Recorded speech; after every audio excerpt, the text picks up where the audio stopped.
Wow, everything that I said it while my mic was, uh, I had muted my mic. So I was saying earlier that um, in Unity, Abstergo, Well, everything that I said it while my mic was. Abstergo have advanced their Helix program, or perfected or evolved their Helix program, where it allows any user, based off of what the game was saying, it allows users to experience, well, more so like Abstergo Entertainment, profess that Abstergo has evolved the Helix program to where now they can provide, they can allow users to experience historical, experience like the history of like the past assassins, but behind it, they're having users watch these experience history so that they can search for the sages for them. If there's like multiple, like millions and millions of people doing the work for them by looking for sages, that allows them to collect precursor DNA, which they found in John Standish. If they can have people find these sages, dead or alive, it allows them to collect them, to have a perfect, amount of it, and allows them to, they can use that to understand the pieces of Eden and the EC Tech. And I found out that um, the sages and Aita's experiments, or was it Juno's experiments, and everything entailing with how these sages occur was in Black Flag, and I collected all the information that talks about it, but I missed out on it. So I'm gonna I'm gonna read this and then watch the video that explains the modern side of things pertaining to what Abstergo is trying to do, and then I'm gonna hop into Unity because apparently by getting into that, it'll help me understand Unity a lot more. Because I'm like, as dope as Assassin's Creed is, I'm I always like story and I'm immersive and I'm here for the lore. Like the gameplay and stuff are lit, but I'm here for the lore because that's what sticks with me. Not necessarily like how cool the gameplay really is, but it's about the story that always brings me back. Okay, so let's see the database, documents, the letters. There we go. Number one, on my name and origin. To any and all who may read this missive, known first that I am Tom Cavanaugh, born in 1652, formerly of Boston, now of the world, living in the year 1706. Excuse me.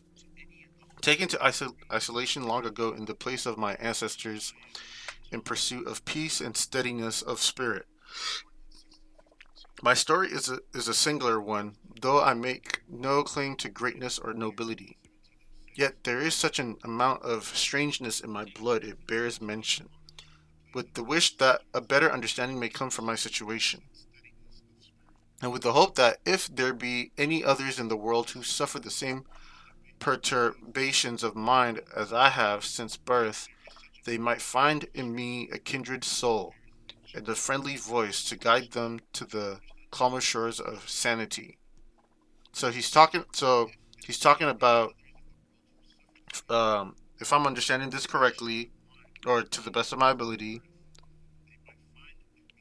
living in the year 1706, he's he's somewhere remote by himself, um, looking for peace and like stability, um he's understood that he has Aita's blood in him, and he's been having encountering Aita, and so if there are I'm pretty sure if there are other people like him, his letter will help them, like, make them feel like they can relate. In plain words, I was born a creature of two souls. So his soul and Aita's, one being my own, newly minted and fresh upon the world stage, yet the other being an old and wise thing. Aita. A soul as old as the universe itself may be, two souls therefore in a single body competing for supremacy. So, Aita's consciousness is dwelling in him, but at the same time, he's his own person. For as long as I have been a thinking being, I have felt these two tides stirring within me. How this mysterious incorporation should have occurred shall be the subject of future letters. Early opinions of my condition. From birth, I was known to my parents and neighbors as a boy of strange habits and impulses. So, he had weird habits and mannerisms. My eyes, being of unequal color and dimension, always invited odd comment and query. He had that condition. I forget the name, but it's like you can have two different eye colors. My eyes being of an equal color and dimension always invited odd comment and query, being so easy to discern. But my behavior was also noticeably queer. I was given to gesticulation of a mysterious sort, not queer as in gay, but people today would say like on the spectrum, whatever that means. I was given to gesticulations of a mysterious sort, signs and symbols that appeared to my parents to portend a meaning they could not decipher. So I'm pretty sure those symbols that Desmond was writing. This is what I'm trying to gather. So like I said, I could be right, I could be wrong, I don't know. But the signs and symbols that Desmond would see, or those signs and symbols that what is his name, Bellic, Pierre Bellic would write. Those were most likely the same signs and symbols he was writing. I was given to gesticulations of a mysterious sort, signs and symbols that appeared to my parents to portend a meaning they could not decipher. It was also said that I never did cry or protest, strange for a babe, but like a comfort to my dear mother. So he didn't give his mom a problem. He didn't cry or anything, and his parents couldn't make of whatever he wrote. I gained the gift of speech in my 12th month, so about a year he started talking. My first words being my love and beloved. My parents seized upon this as a good sign of robust intelligence, but could not have been much pleased with what such words implied. For a toddler, my love and beloved is quite a word to be able to say, because usually it's mama or mommy or daddy or mama or papa or dada. So yeah, my love and beloved is crazy. My parents seized upon this as a good sign of robust intelligence, but could not have been much pleased with what such words implied. And right they were to be anxious for such a time that I should have called these kind shepherds mother and father.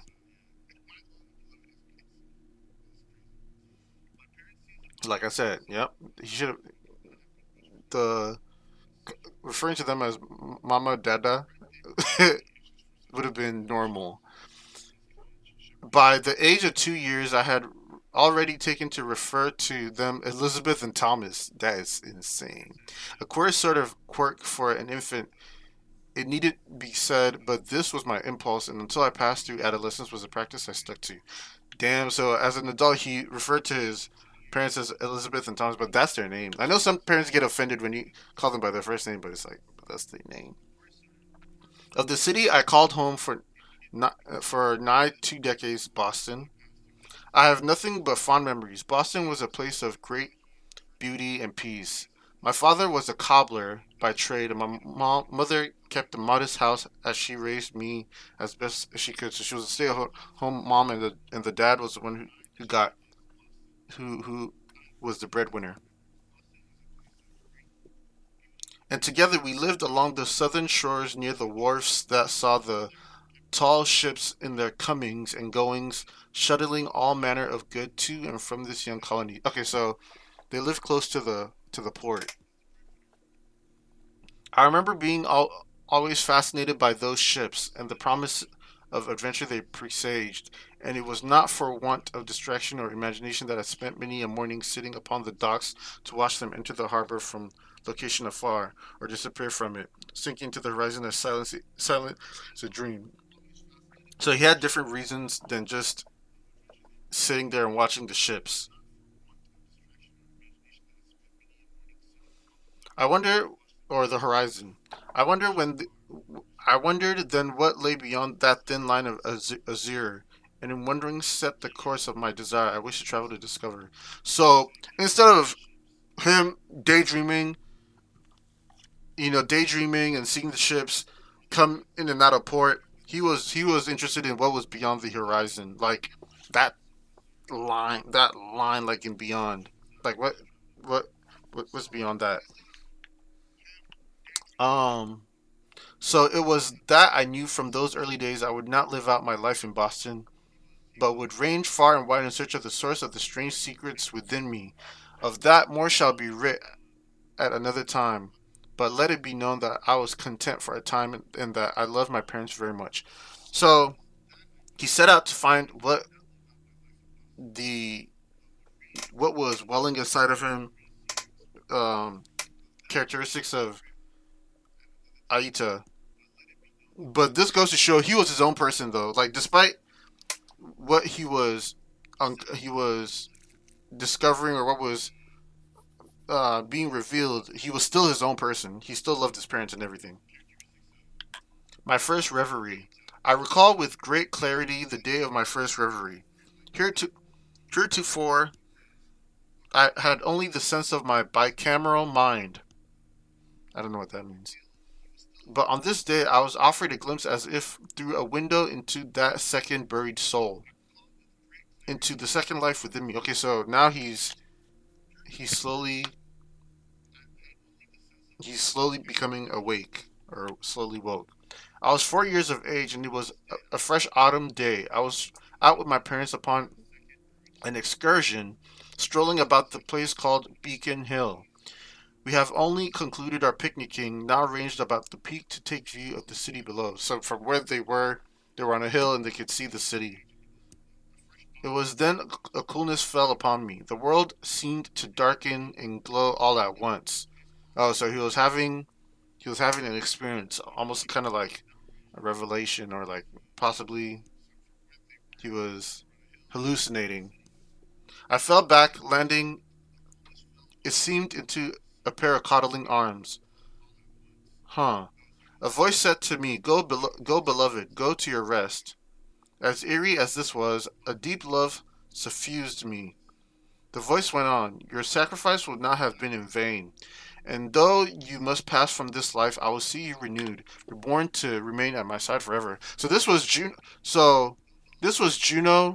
talking to him, and he was most likely, what did they call it? Not a flashback, but or let's say like a flashback, or almost experiencing probably the moment where he when he probably died and Aita was speaking to him, or probably in the state of when he was maybe in between dying or still clinging on to life.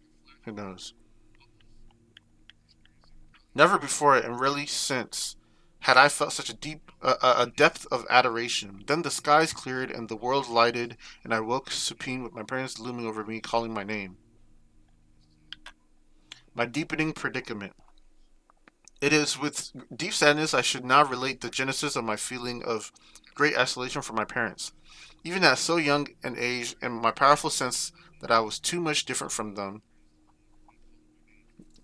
meaning that though they had borne me and raised me, I seemed not of their issue, nor of their kind.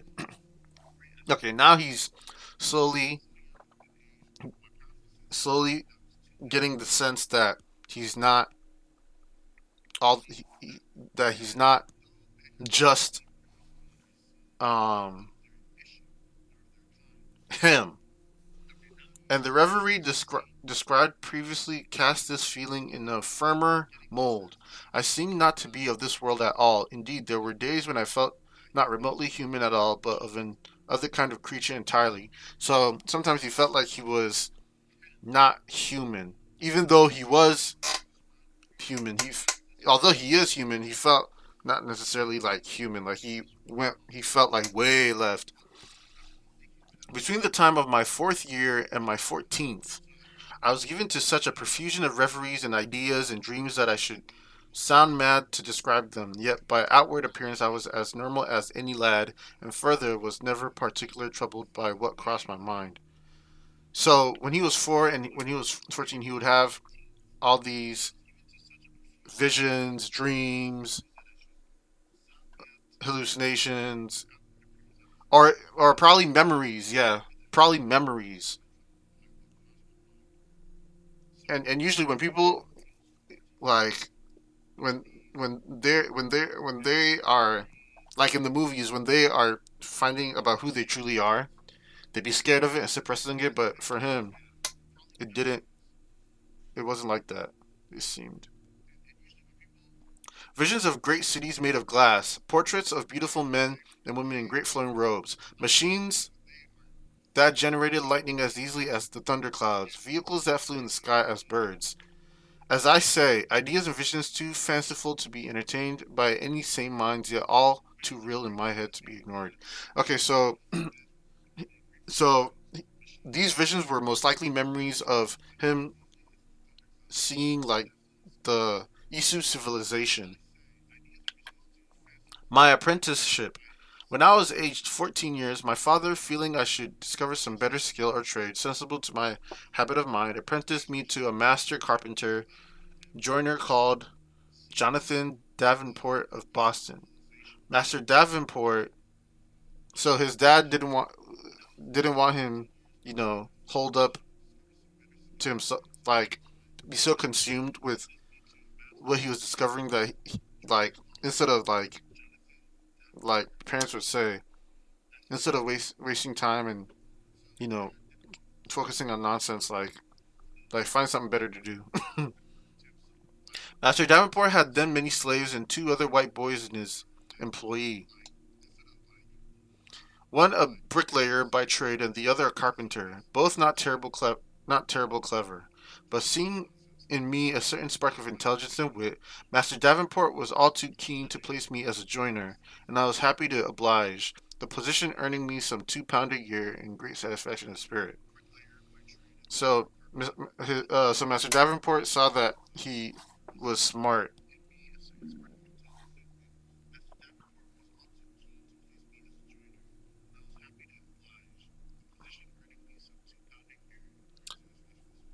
I was all too keen to place me. Oh, Master Davenport was all too keen to place me as a joiner, and I was happy to oblige. Oh, he probably didn't want to make him a joiner, whichever that means. So yeah, or actually, I don't even know what oblige means, or refuse, or yeah, what does or concur? Um, what does obliged mean? Obliged.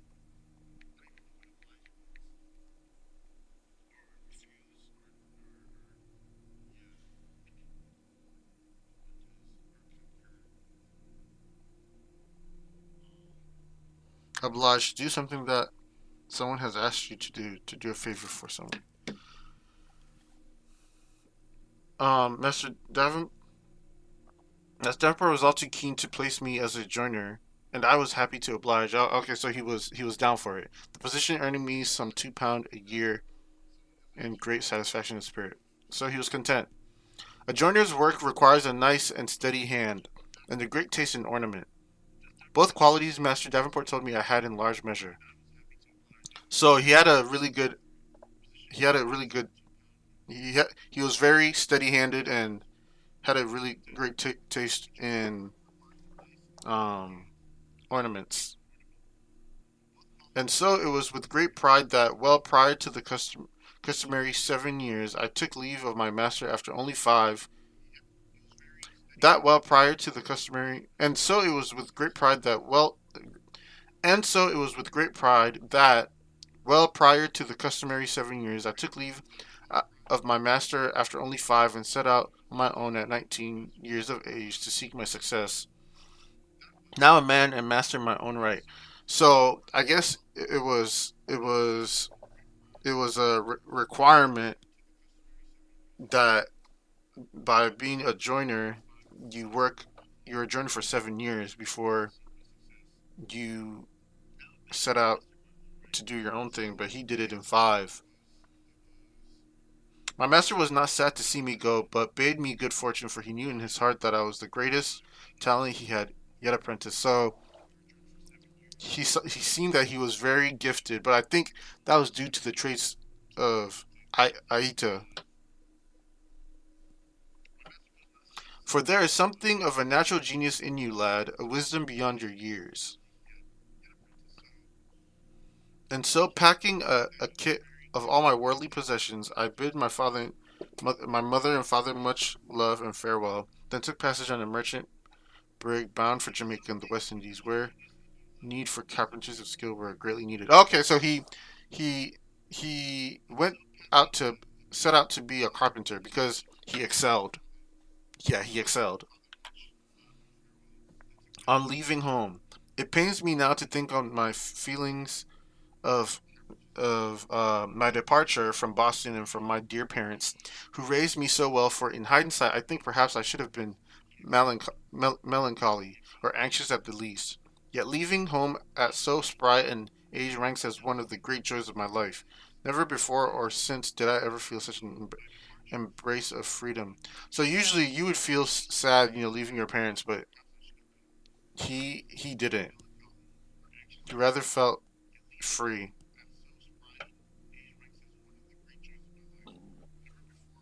Yet not all my con- yet not all concerning my leaving was joyous.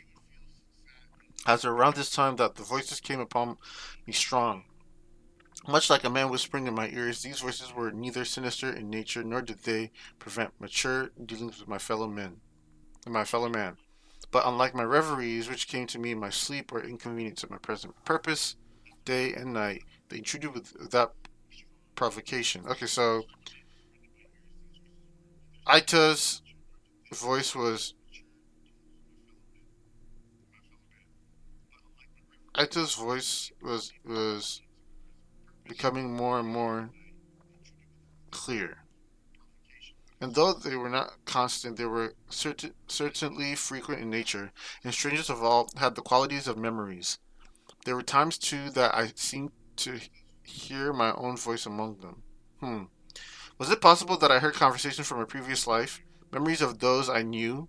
Memories of engagements long past? In the next letter, I shall relate what were perhaps the most confounding snatches of conversation. Hmm.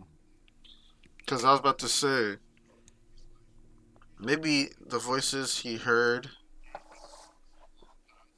maybe may have been Aita talking to other precursor beings, or maybe other sages as well. Who knows? What the voices said. Here I relate one such memory repeated ad nauseum through the whole of my life. Myself, a man, and two women. A woman. As biological traits are passed from one generation to another, why should we not engineer the humans to pass learned information to their offsprings as well? It is well within our scope. And here any other woman interrupts. Never. Already we have made them sturdy and strong. Why should we gift them with new advantages over us? We are dying. The war is tilting against us. We should discover a means to our own salvation, not theirs. So it seems like one of the Isu we're talking about in the process of This sounds like the Isu, in their process of creating human beings, was also giving them the ability to give birth.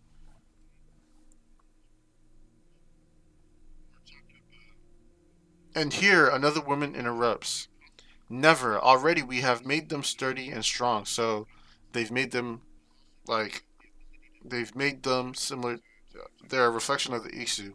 Already we have made them sturdy and strong. Why should we gift them with new advantages over us? So this is most likely someone opposing maybe Juno. Why we are dying? The war is tilting against us. We should discover a means to our own salvation, not theirs. Instead of giving humans, all these benefits, um, like yeah. So they were opposing.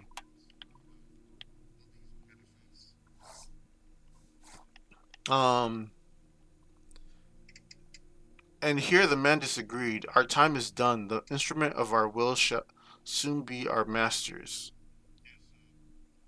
and we shall fade away. Perhaps not in 10 or 20 years, but certainly this century is our last.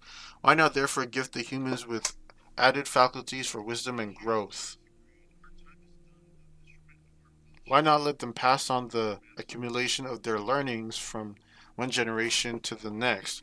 By ever ascending degrees, the humans shall be as wise as we are. So they wanted to give humans, people, um, practicality and the ability to evolve and to pass on that, that wealth, so that eventually they could be, like wise and knowledgeable as the issues. And here I seem to speak. It can be done by simple manipulation of the code within their blood. We could improve their lot. And here the second woman screams, absolutely not, and then the memory is ended. By simply manipulating the by simple manipulation of the code within their blood. So this explains that this must be Juno, yeah. Juno is talking about being able to manipulate their genetic code in their blood to to be similar to the Isus. A curious incident at sea. Upon my route to the West Indies, a curious incident aroused me in a revelation. It was a wanton act of violence that I witnessed, one that proved fatal only to its instigator. A pardoned pirate named Savory, who had come aboard to work off his debt as an honest Christian, yet died a devil full of drink after mistaking the reasonable adjurations of his fellow men for insults.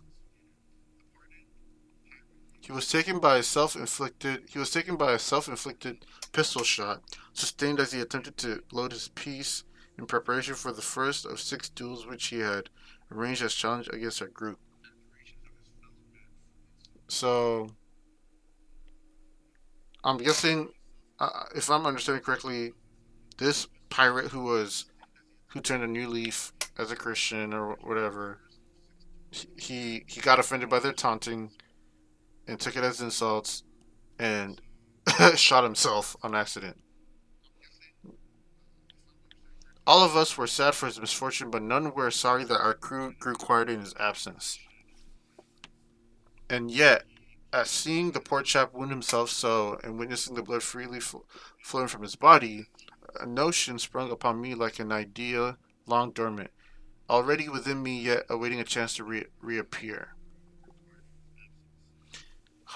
Thence came the phrase I heard before, springing to my mind, the code in their blood. Suddenly it was sensible to me, the code of life, like a shipbuilder's drought in miniature, yet responsible for building each and every man and woman on earth. code in their blood. So the comparison, I don't understand. The shipbuilders drought in miniature, yet responsible for building each and every man.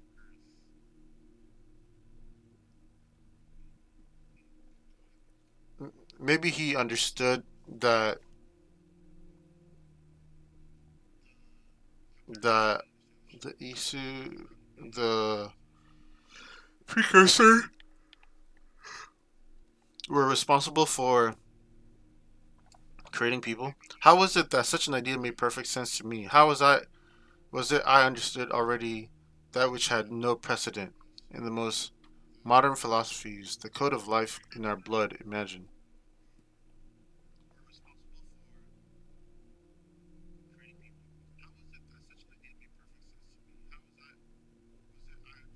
These ideas swirled within me for many weeks upon the void, spinning in such a maelstrom of thought I can articulate them.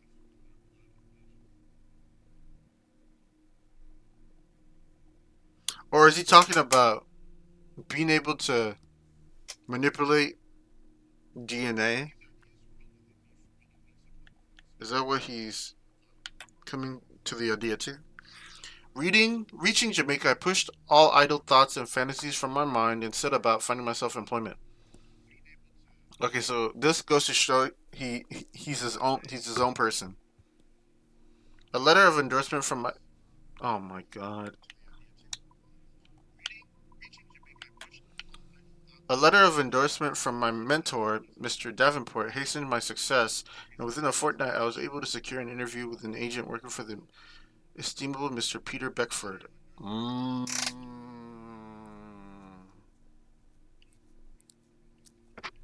So Mr. Davenport gave him a recommendation letter, huh? Mr. Beckford sounds familiar. Beckford sounds familiar. I don't remember all too well, but his name came up on a lot of like art pieces in the game of Black Flag.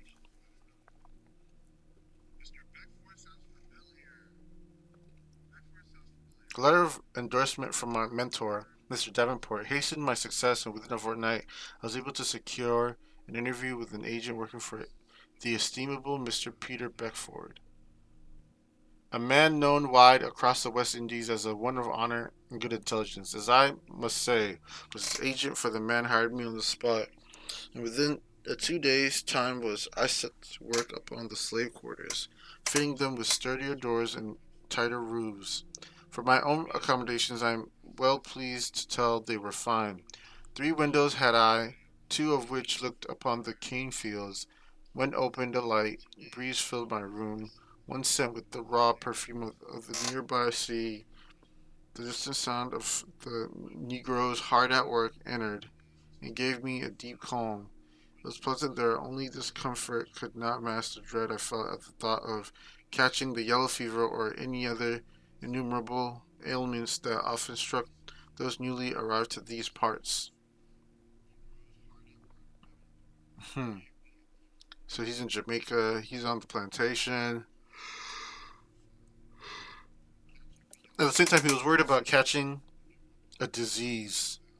For my part, I saw well over 17 men and women perish from the disease within 6 months of my arrival. He's not wrong. Peter Beckford the elder. Of my employer, I must say something, for it was owing to his connections that I came to find such troubled dealings. Peter Beckford was a man of great charisma and pride. In 1662, he had come to Jamaica. In just 10 years, had fast procured himself a sizable portion of land, which he sowed with King as early as he was able to. Beckford was ahead of his time.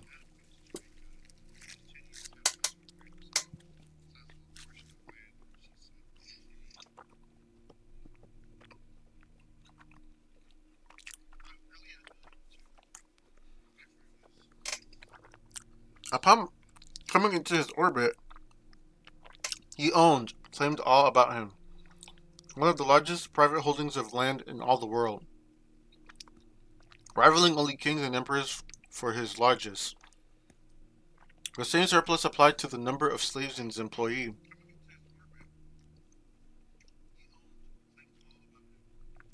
So he owned a lot of land, a lot of real estate, and he had slaves. The same surplus applied to the number of slaves in his employee. Whereas he had arrived in Jamaica with a complement of 3, he now owned the better part of 300. A shrewd and relentless man of business, Mr. Beckford was known also be subservient to a temper of cyclonic power. Wrath and fury and enmity were his primary means of settling arguments that could not be concluded in Mr. Beckford's immediate favor. He was, however, always kind to me and as gracious a man as one could hope as an employer to be. So he was most likely short-tempered and settled things out of like anger and such. But this I put down to my status in his eyes. He was a traditional man with respect for rank and breeding. Yeah, so he was most likely a supremacist.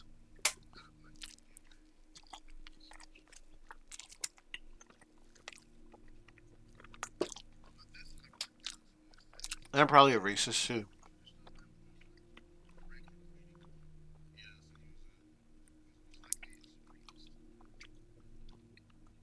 And if you probably didn't have a social class or didn't have anything going for himself, he probably didn't respect you. In earlier times, he had been the governor de facto of the island, and though a statement no longer upon my arrival, still bore at the signs of a man who felt it his natural duty to lead. Further, his political connections he valued as deeply as the sugar and the money it brought him, and it was in this capacity, following the arrival of a Spanish soldier, that I met the man who would change my life for the worse forever. A young man named Loreno Torres.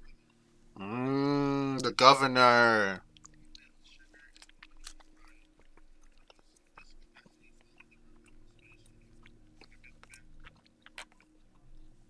The Templar arrives.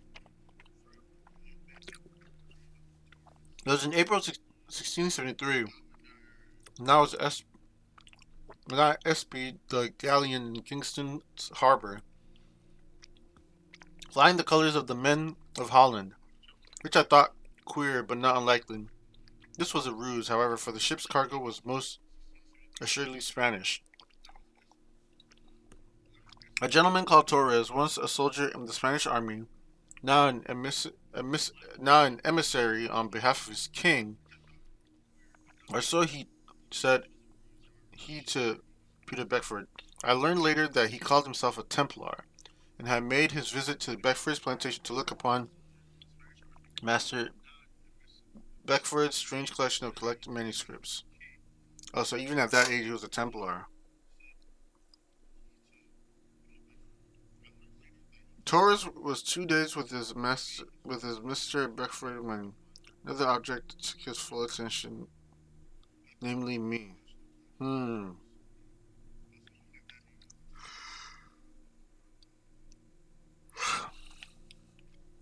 sight of my face stirred in him a strange sort of excitement, which I found altogether untoward at first, until he plied me with questions that shocked me to the core of my being. Said he to me one evening after supper, "Hear you voices, Mr. Kavanaugh?" That is crazy.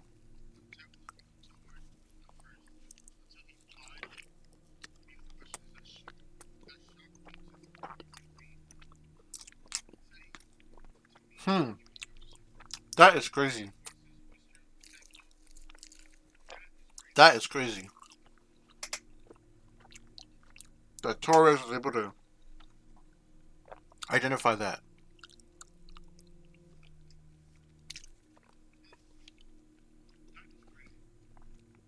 How is that? I answered, feigning ignorance.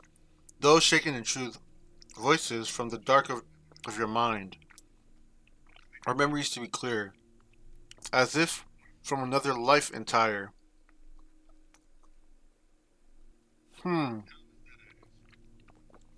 He must have the knowledge of of stages, since the Templars, the Templars are probably aware of that.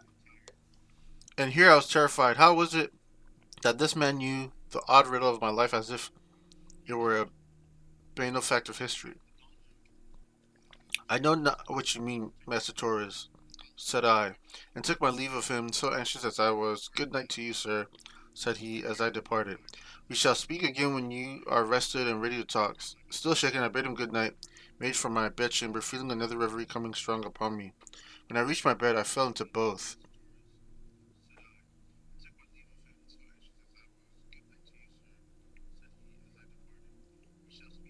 Hmm.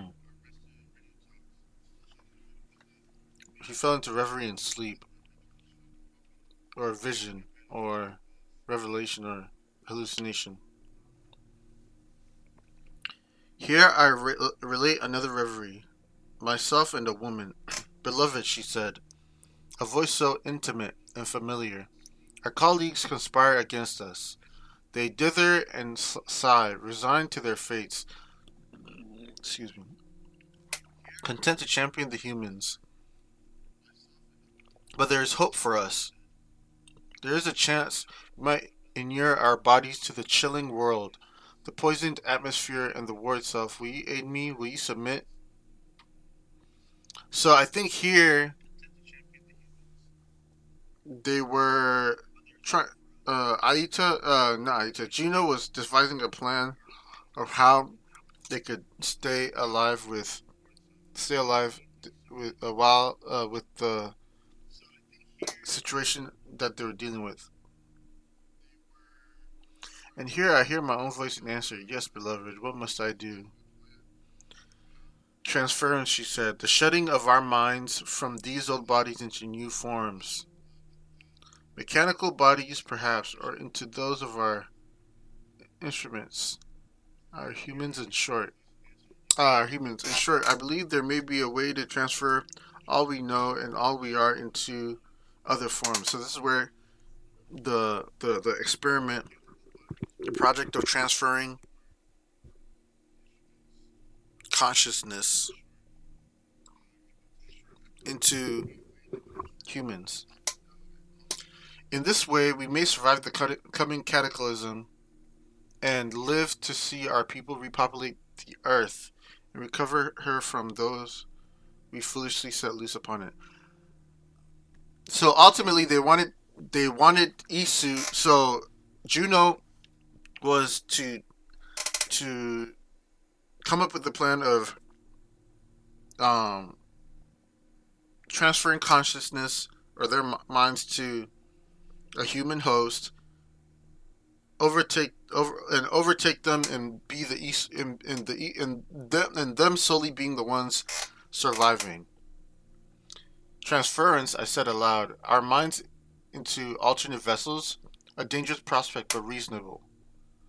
Yes, she said, and who better to make this leap than you, my beloved husband? With a mind unparalleled, a constitution unrivaled, architect of the observatory.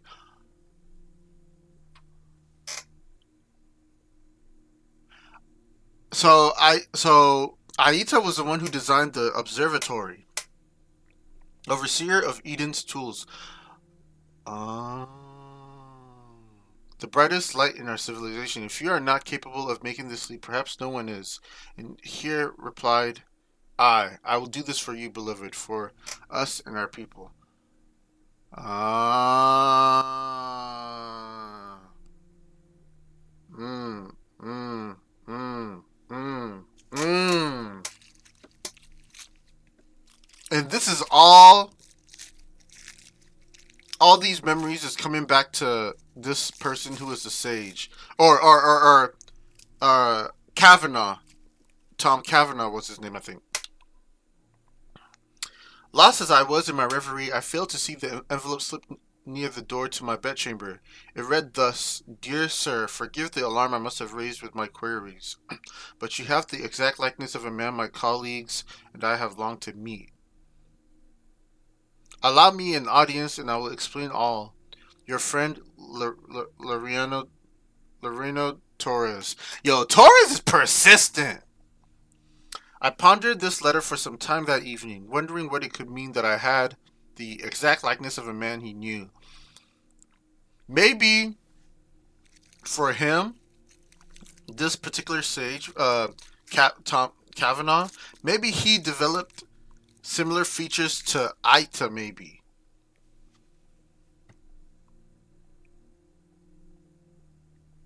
Or habits and um something about him is similar to Aita. I pondered this letter for some time that evening, wondered what it could mean that I had the exact likeness of a man he knew, and why it should raise so much intrigue. I wondered at this for hours, pacing about the room with the mind to slip from my chamber. When of a sudden I heard a rapid succession of reports from pistols and rifles outside in the garden. To my ear, it sounded as if a war had begun with me, a bystander, at its center. I dropped to my knees and hid on the far side of my bed, away from the window, and shut my eyes. But as I did this, a voice called out to me from my chamber door. "Mr. Kavanaugh," it said. I raised my head and opened my eyes, and there saw a figure cutting a terrible outline, hooded and robed in dusky sienna. The man lifted a small pipe to his lips and blew. I felt a sting upon my neck as if from a mosquito. I opened my mouth to protest, but thereupon a wave of fatigue took me and I fell asleep, fast asleep. 1706. This must have been Atabai. Atabai, it must be him. I awoke some days hence in a bustling native village in the presence of that same man, many leagues from where I had called my home, a native himself with a strong and serious but gentle face. He named himself Balaam. Oh, okay, not Atabai, and bade me not be frightened. Strangely, I was not, for his demeanor was calm and his words were kind. I asked him why he had brought me to this place. His surprise seemed genuine, and he told me, "You are a sage. Your face tells it plain. Your eyes most of all." It was his eyes, of course. I do not know what to make of this suggestion. He went on, "You are but one of a long lineage of identical men. Men born outside their original time. Your likeness and your soul are a pattern, repeated through the ages. Oftentimes a century or more passes without the appearance of a sage. Oftentimes a century or more passes without the appearance of a sage. Other times two are born in the same decade. We know not why." Okay, so there was him, and then most likely Bartholomew Roberts. And dashed my brains, but all he spoke was known to me in some intrinsic way, and yet it frightened me all the same. How could it be that I was a man reborn? How could it be that I had already lived one life and had plodded through a second, still pondering the first? I spent many a day with this man Balaam, and in that time he told me all he knew, then asked questions of his own he hoped I might answer. For several days I stayed with my captor, Balaam, asking him all manner of questions, and he asking the same of me. And all the while I wondered what fate he intended for me. At last, on the seventh day, I revealed what lay heavy on my heart. "What do you want of me, sir, that you keep me prisoner so?" And at this Balaam laughed and answered, "You are no prisoner, sage. You may take your leave at any point. Only tell us where you wish to be dropped, and if it be in our power, we shall transport you thence." The answer surprised, then angered me. "Why then did you spirit me away with such a diabolical method? Kidnapped, no less." And said he in answer, "Your master hosted a Templar."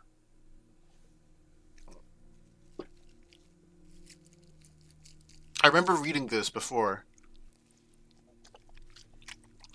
but it didn't make sense at the time because I didn't have context.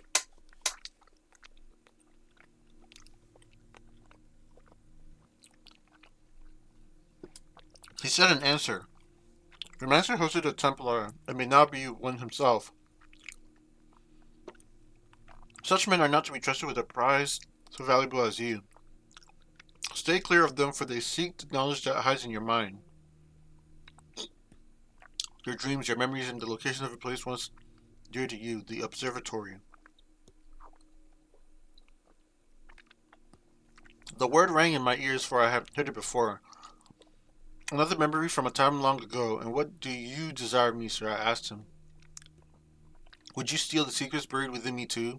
Balaam smiled. I would not shun them, but to share them is a point for you to decide. Your secrets are your own, and yours alone to lend. Fire. Fire. Response from Balaam.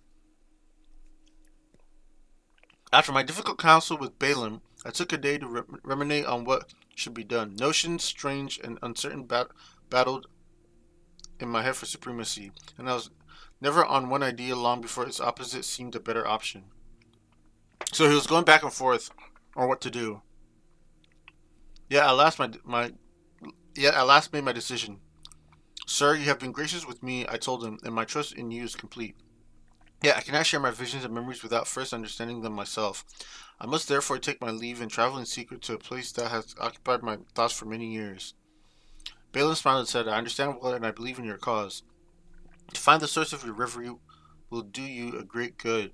Go therefore and answer these riddles. We will provide you with supplies to see you safely embarked. To which I replied, Thank you, sir, and if what I find satisfies me, I will return hither, provide you with answers that may satisfy you as well. In the days following, Balaam was true to his word with his young son, Atabai. Ooh!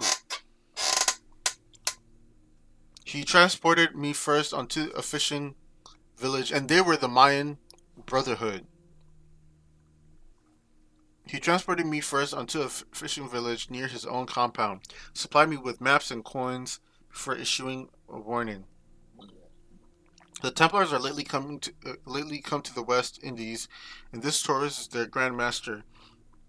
And though few now in number, there must soon be others. Take heed of them, and trust not their entreaties, for what they cannot earn by conversation they will take by force. And with this, a hearty goodbye, I took my leave of this assassin and set out for parts unknown, a vague sense of purpose pulling me forward. My search. After leaving Balaam, I set out in a sloop of my own and traveled for nigh on 1 year about the West Indies, sailing with a small crew to all manner of jungles and playas and beaches, looking for a sign or a landform that might spark in me a memory. Along my way, I met many fine peoples who did me great kindness and offered work in exchange for my provisions. In this way, I came to know the people of the New World and of the Old, and found in all of them the same hope and desires. To travel is truly the finest education. Then, after my 13th month of roving, I found my object well inland on an island. Here it was, the place Balaam had called the observatory. Oh, what memories the location aroused! Well, prior to clapping eyes upon its treasure, I knew I had come to the correct spot. Leaving my men on shore, I passed alone through jungles and deep ravines, coming at last upon the spot, and there marveled at its strange and foreboding presence. Without prompt, I knew what to do. I pressed my finger into what I knew to be a portal, and upon its opening, I passed inside. What I saw there, however, shall remain a mystery, for the world is not yet ready to hear my tales, which should sound like sorcery to all, but my friend Balaam and perhaps the Templars will likely chase me still, on being a sage. I remained alone at the observatory's location, plumbing its secrets, all the while besieged by such an influx of reveries it would require a tom twice the size of a Bible to relate them all. Let it suffice to say that I came to understand the nature of the two souls within me, and I am now content. After near on a week there, I was visited by a group of natives from the island, people of the Tiano tribe, I believe. They spotted me first and might have killed me straight away, had my utter surprise not widened my eyes to such a degree that their unusual qualities stopped and dropped to their knees with slow gesticulations. What is gesticulations, bro? Gestures? Is that the full word for gestures? Gesticulation?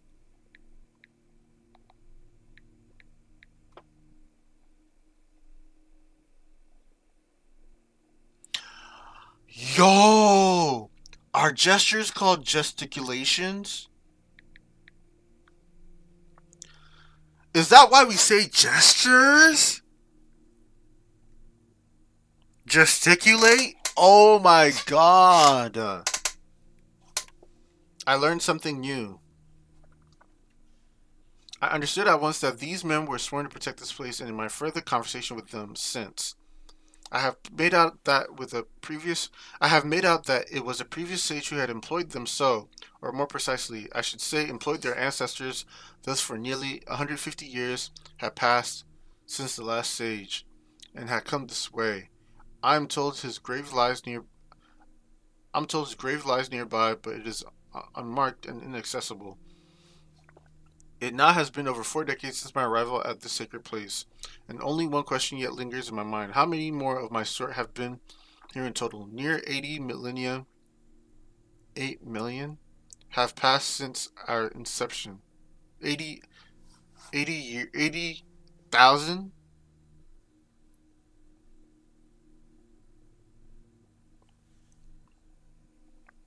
Wait, a millennia is what? A million years?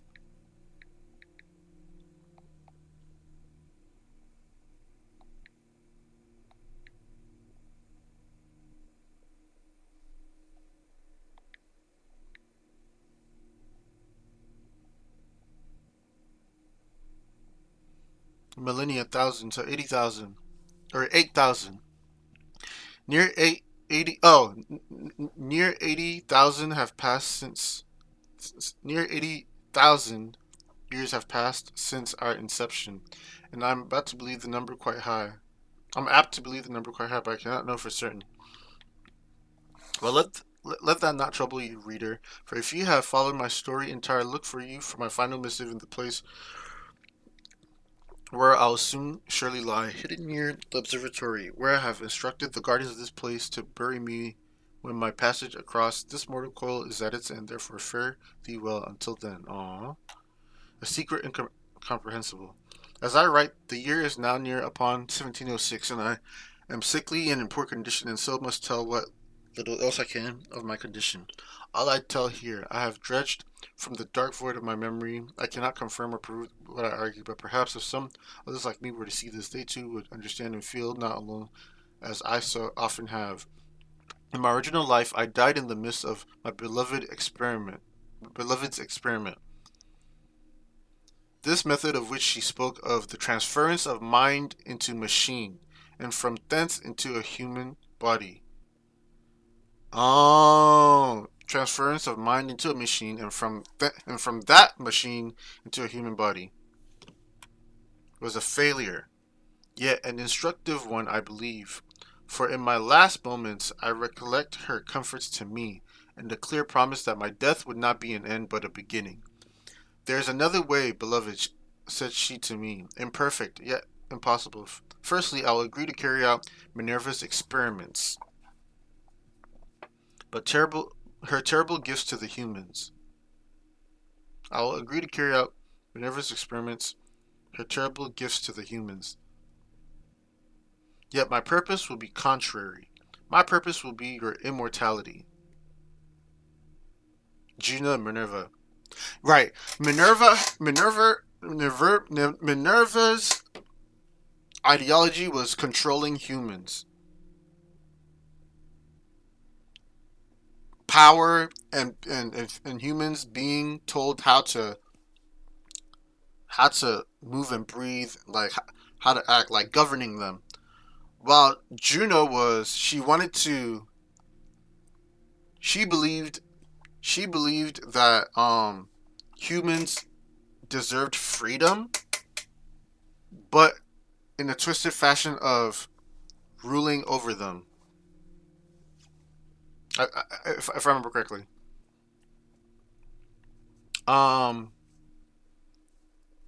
Yet my purpose would be contrary. My purpose would be your immortality. In collecting samples of the code in the human's blood,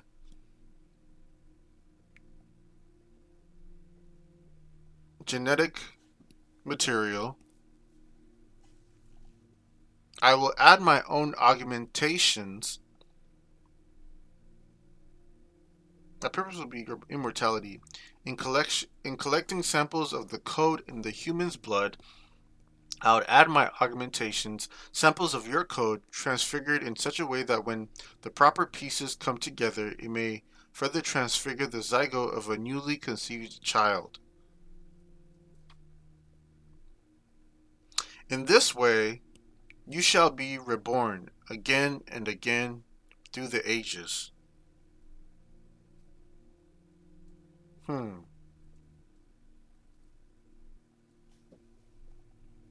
Yeah, Juno is...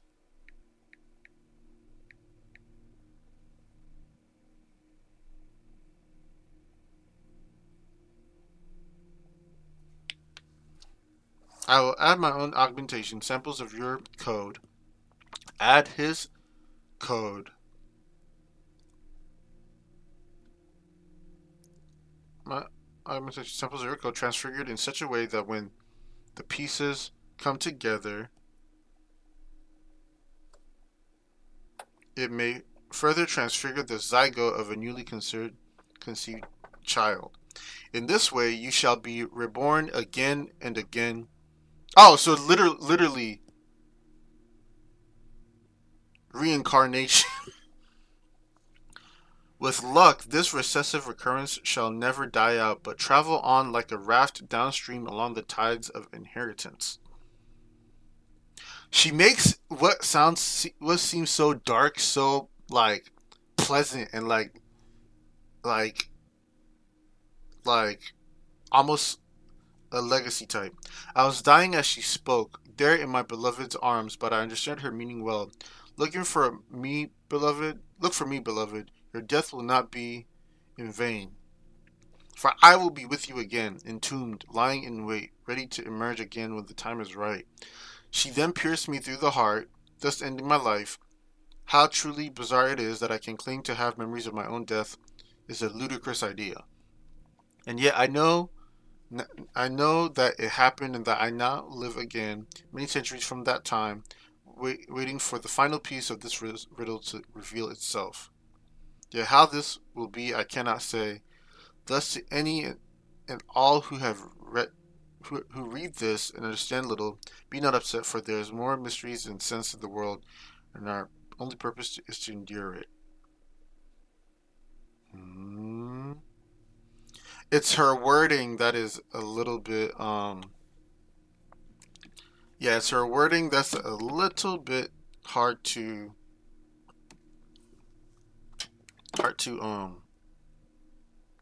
make sense of, but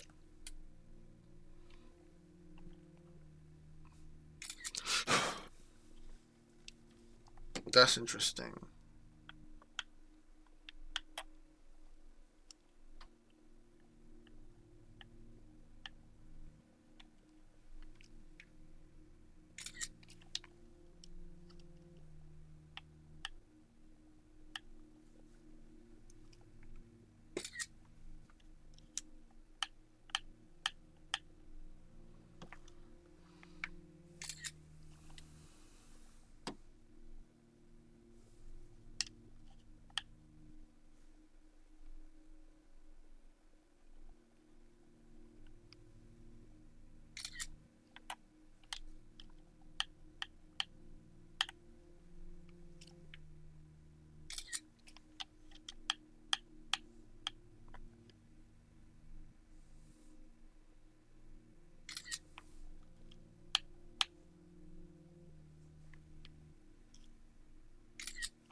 So she literally explains it right here.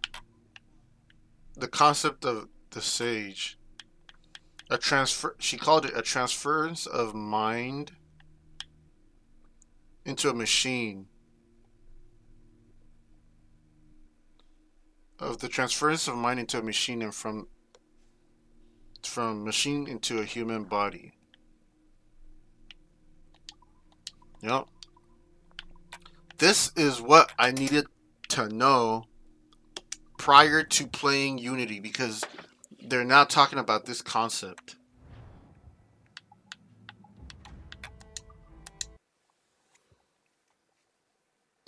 Now,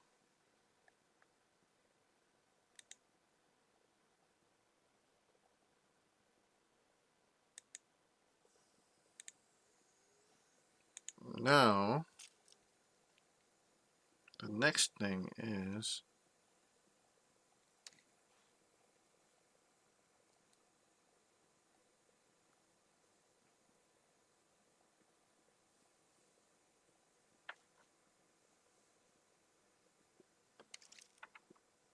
um let me see.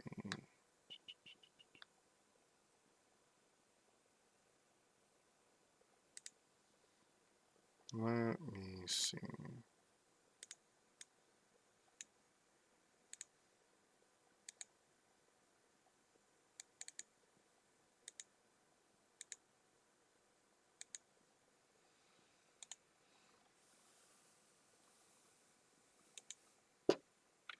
Assassin's Creed 4 Black Flag all Abstergo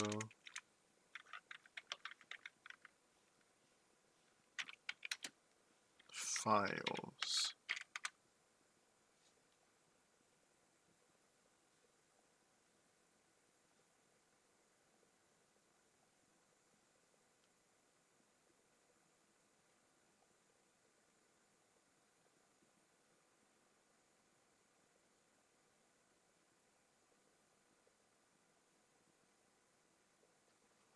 Are these explained? Let's see. Sturgo. Welcome to the team. Congratulations on making the bold step towards the best years of your career. Abstergo Entertainment has a fresh outlook and a unique way of working. With so many possibilities for growth, it can be overwhelming at first, but we're here to help you get settled in and down to work the working of following your dreams. A new kind of entertainment. Inspiration strikes at unexpected times in usual places. We got our start as an entertainment division of a technology company, Abstergo Industries, where research into genetic memory, more on that later, led to captivating and enthralling surprises. Today, with a wide range of transmedia offerings from games to books, films, and comics, we're more than just an entertainment company. We like to think of ourselves as a history company built on science. Now, those are some good genes. Time to innovate. I remember reading about Warren Vidic.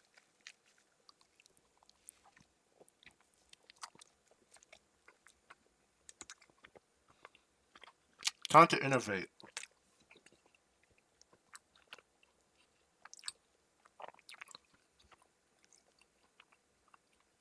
Abstergo Industries is founded with the ambitious objective of making the best results of scientific progress available to humanity widely accessibly and responsibly. 1937, Abstergo Industries is an early supporter of workers' unions. Our relationship with our employees is even closer and stronger today in all of our subsidiaries, including Abstergo Entertainment. 1940, recognizing its responsibility to create opportunity and stability for its people and all people, Abstergo Industries takes the role of global leader, aiding the establishment of the World Bank and NASA. Oh wow, they have their hands even in the financial economic world and NASA, space, even that level of what is it, astronomic, you know, that world. Among many defining initiatives of the 20th century, The first Animus device is created and the discipline of DNA memory research is born. 1978.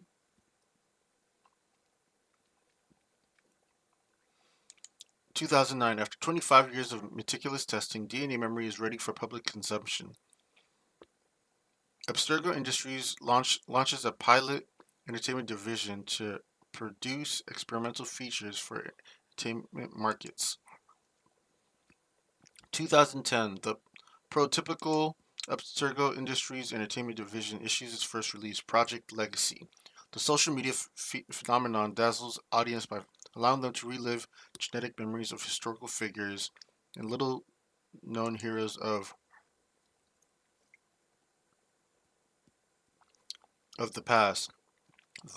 Via 2011, via its growing entertainment division, Abstergo Entertainment tests a new multiplayer simulation of historically inspired entertainment gems. The experiment is embraced by a competitive new generation of gamers eager to outdo one another. In collaboration with major video game publisher Ubisoft. Yo, that is insane. That is insane in how they break the fourth wall. In collaboration with the major video game publisher Ubisoft, Abstergo Entertainment's Assassin's Creed 3 Liberation is released, and for the first time, the public hears the story of Aveline de Grand Prix, a fallen assassin who discovers the light with the help of the Templar Order. A modern classic is born. I think that game, I forget what Liberation was about. Well, pretty much this is what they tell us about. Ground is broken on Abstergo Entertainment's new headquarters in Montreal, Quebec, Canada, home to gourmet cuisines, major shows, great shopping, and a vibrant local culture. Montreal blends old world charms with new world energy, the perfect balance for our entertaining, historical, scientific, innovative company. The present and beyond, you join our team. A star is born. The future looks brighter than ever. Your role. We go out of our way to recruit the most talented people from all walks of life, innovators, producers, good listeners who always seem to know what we need a moment before we do. You should feel at home in your Animus workstation to explore history with the thoroughness you crave and we expect.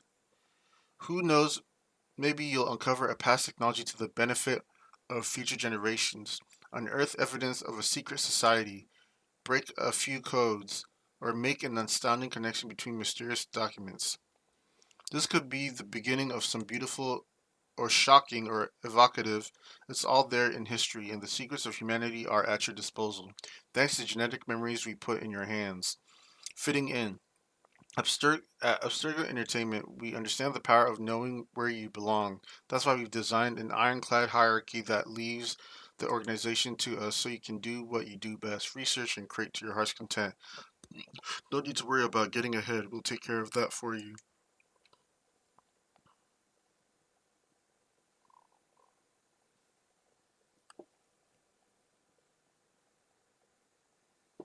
Practically speaking, your work hours are from 8:30 a.m. to 5:30 p.m., but feel free to start as late as 10. What? And don't be surprised if you get so absorbed in history you sometimes forget to go home. Vacations. Everyone needs a breather once in a while. Your first week off will come after 3,000 hours in the Animus or a year at Abstergo Entertainment. What? Are you serious? It's going to fly by. We have the best life insurance plans in the business, and that's just the start.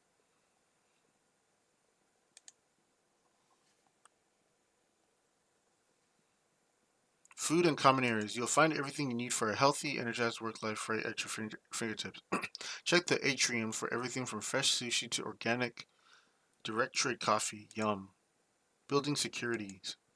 Your communicator will give you access to the areas you need. Diversity and gender equality. Abstergo Industries and Abstergo Entertainment recognizes the fundamental benefit to humanity of striving to include the best minds.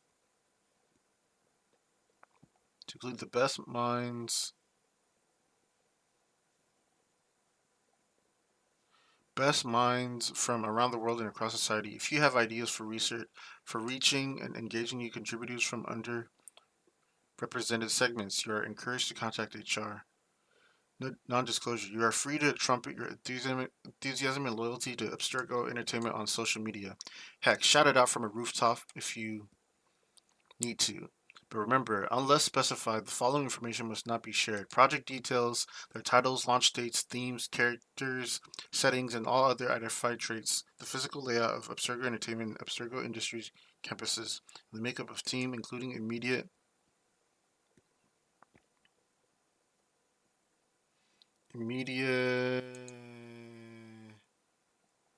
colleagues, supervisors, reports in their project status, mentions of any technologies, partners, affiliates, retailers, wholesalers, and allusions to the details of sale reports or bonus structures must not be shared. For the protection of marketing and media schedules and potential loss of data, employees are encouraged not to travel with work, but in cases where it cannot be avoided, are advised to use laptops, tablets, and computers only.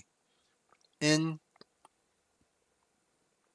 approved Abstergo hotels and meeting rooms. They even have hotels. Yo, their hands is in everywhere, never in public or in unvetted spaces.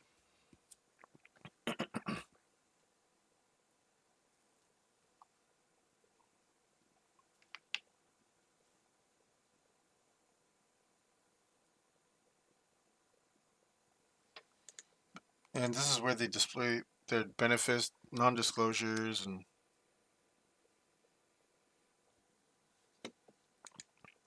we have the best life. Yeah, we already read this.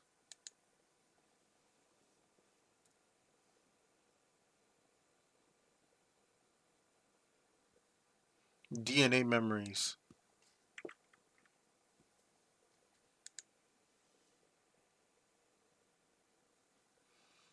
DNA memories, how it works. No one really knows. Just kidding. It's a safe and well documented process. Steps: acquisitions, extractions, explorations, editing. What some call animal instincts. Dr. Warren Vidic termed genetic memory. What some call animal instinct. Warren Vidic termed genetic memory. Locked within our DNA are records of our ancestors' lives. The animus is a device that renders genetic memories in 3 dimensions. It's a window to the past that allows you to experience history,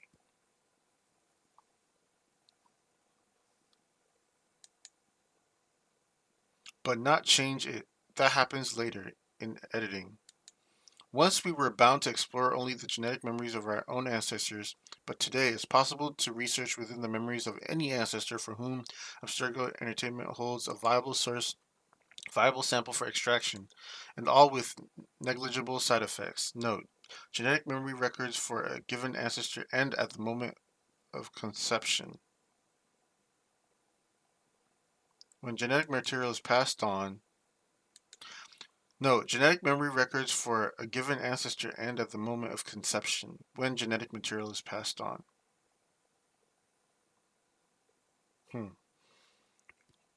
Wow, they went from being able to see specific um since from going to being able to being able to see the past of of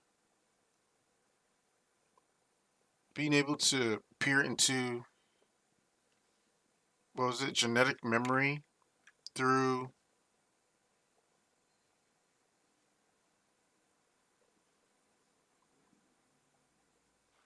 being able to peer into genetic memories through the animus, through Desmond, to now they can actually peer into it from a sample now.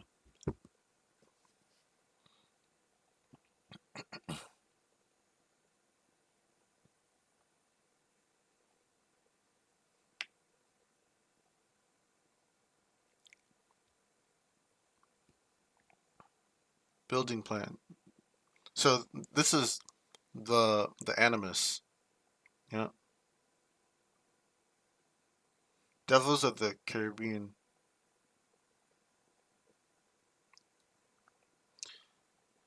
Yo, yeah, this is interesting. This is interesting, and this is something that I'll definitely be reading, um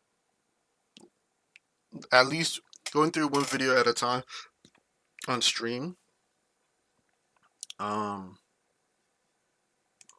just so because this will help in understanding Assassin's Creed Unity.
Okay, Unity.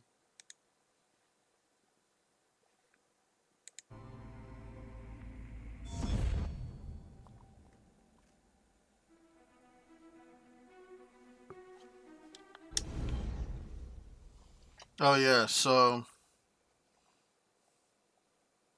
I might I might buy to be able to unlock the legendary outfits.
You have received additional.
Okay.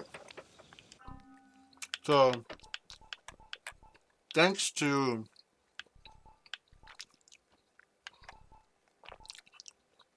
reading about um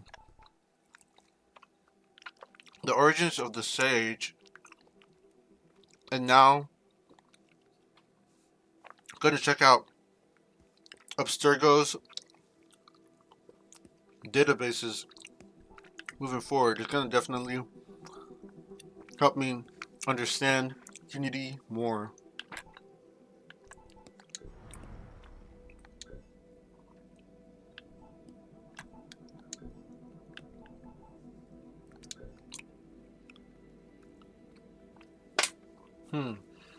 Guards act as the police to maintain law and order in the city. They appear in blue in Eagle Vision and on the minimap. Guards will only become hostile towards those who commit violent acts.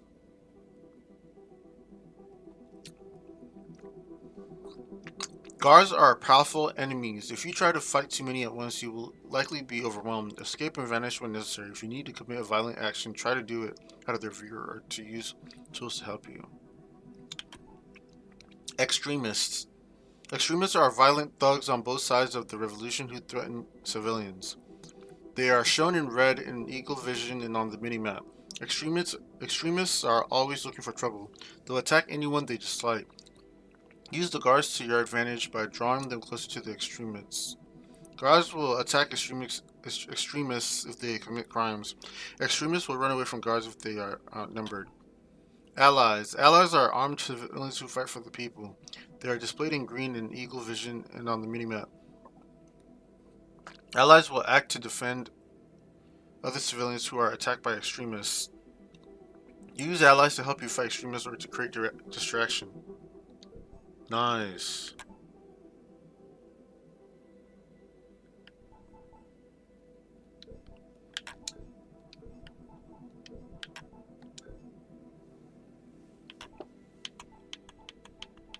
Did I solve this? I did. Virgo. People.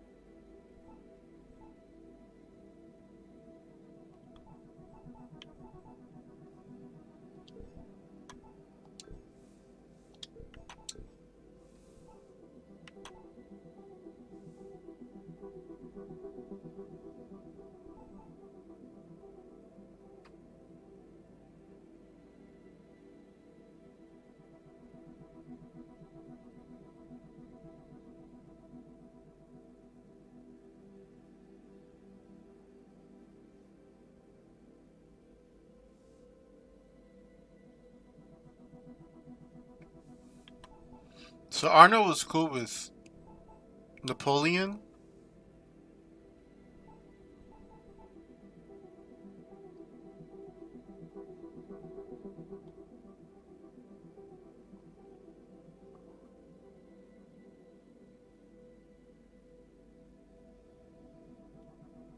Maximilien Francois Isidore de Robespierre.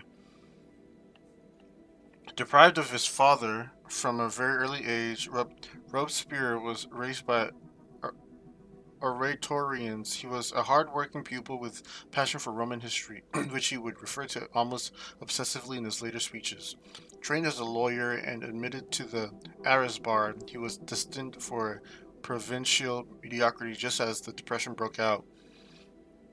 On April 20th, 1789, he was elected only 5th deputy out of 8 of the 3rd estate of Artois to the Estates General, but he would soon conquer Paris and would only ever return to Arras on one occasion.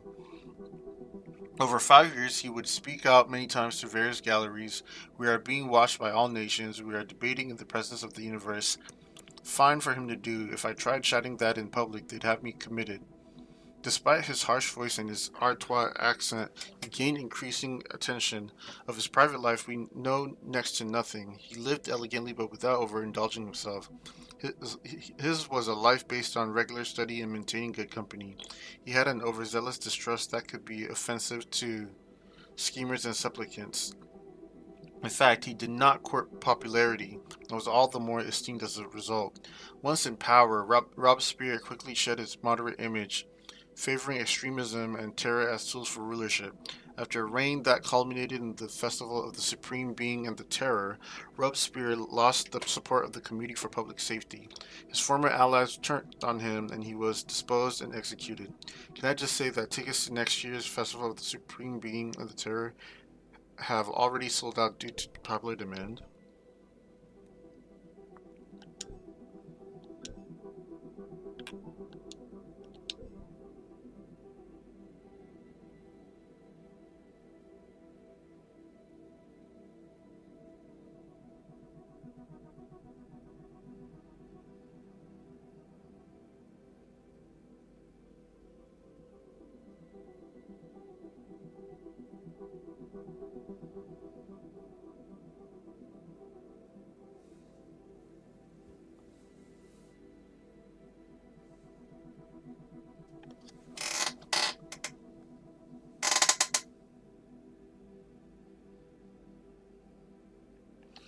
He dropped out of the history books. Huh.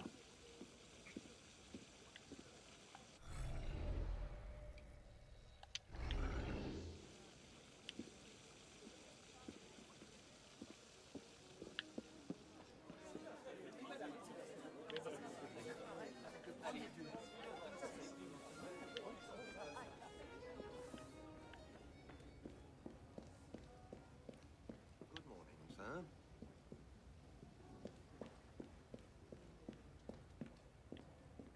Aha! This is what I was looking for. Supposedly, there was another door that opened.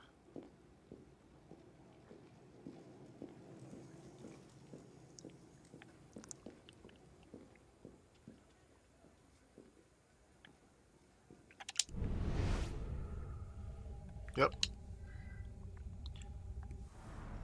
Journal of Thomas de Carnion, October 12th, 1307. It is done. All is in readiness.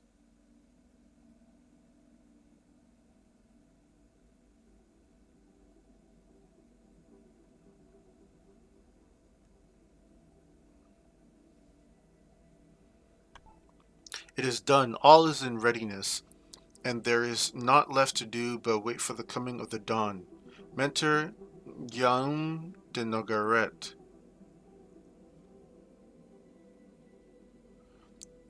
One of the families of the prosecutors, or the family, one of the three prosecutors. Mentor Guillaume de Nogaret has bent the king's will to ours, and with Benedict dead at Perugia, Rome is with us as well. Benedict? And yet I find my heart gripped with sudden misgivings. Dante and Domenico assured me that this is a great victory, that we will annihilate them root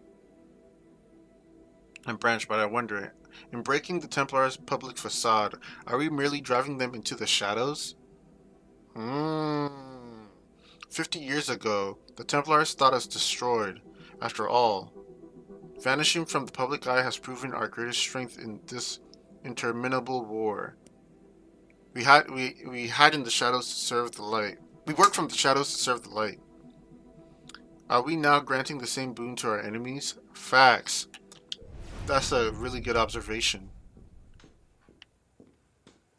That's a very good observation.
really driving them into the shadows. The king. That this.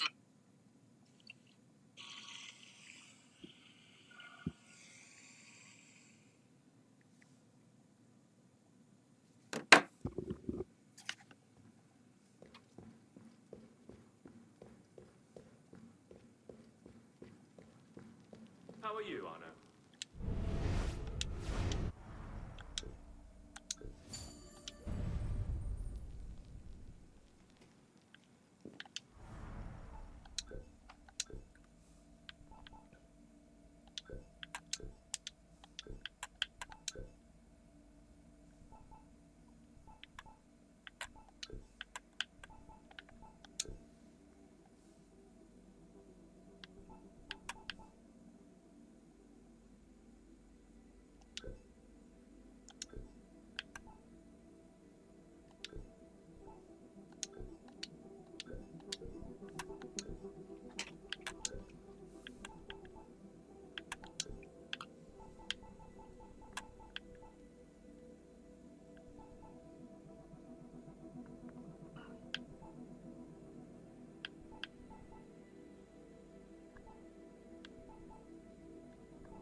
$1,000.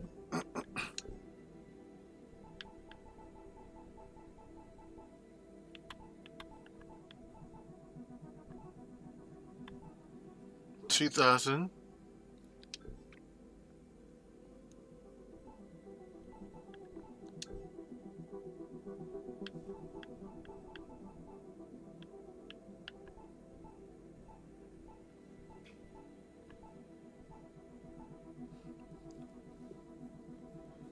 'Oh,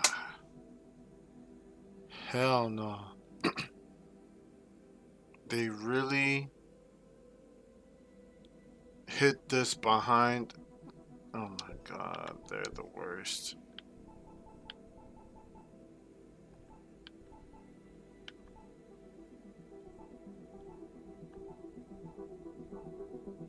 $4,000. Well, this is 3,000.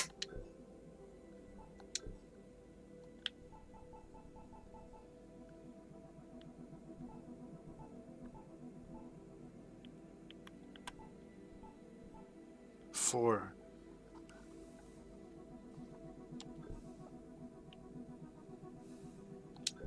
So if I had like 4,000.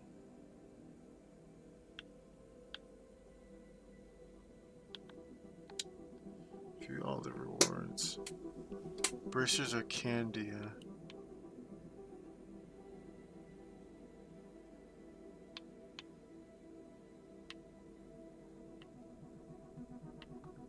Balance.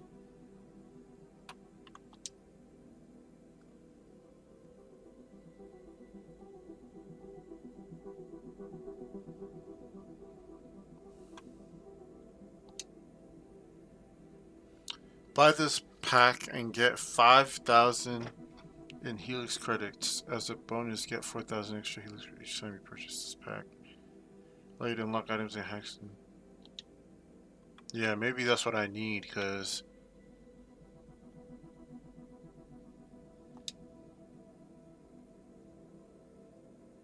buy this pack and get 2,000. Because as bonus, get 12,000 extra Helix credits each time you purchase.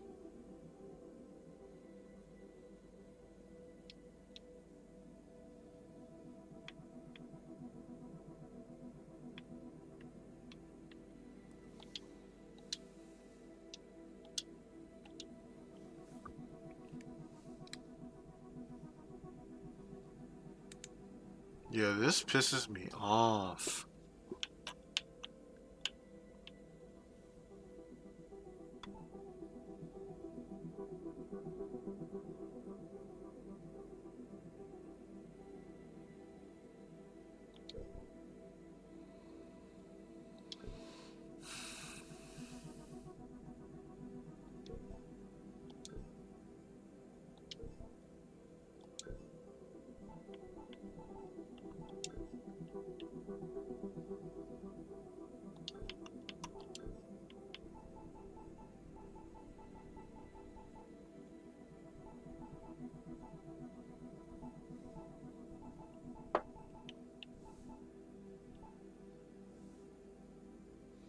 Less than rages.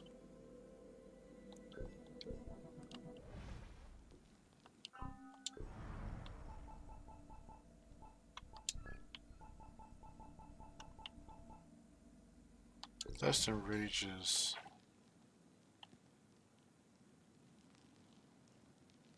Arno, Godspeed.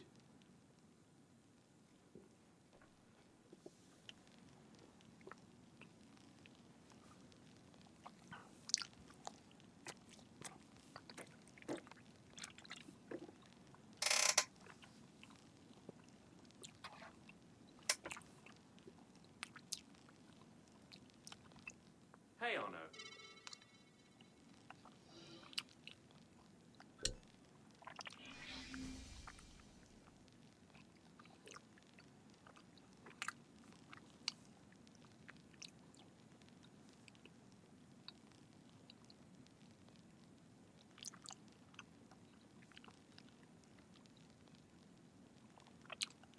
Hello, Arno.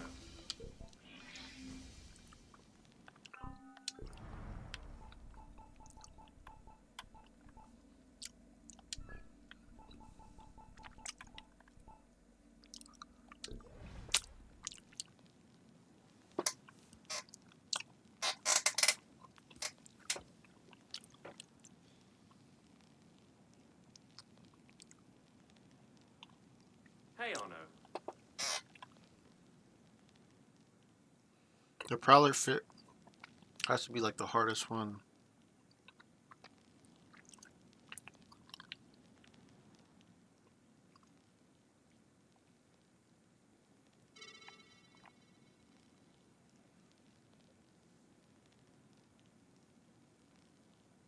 How are Still you, searching for players. Increase your chance of finding players by your search to include them. Well, the thing is, I need the specific mission, bruh.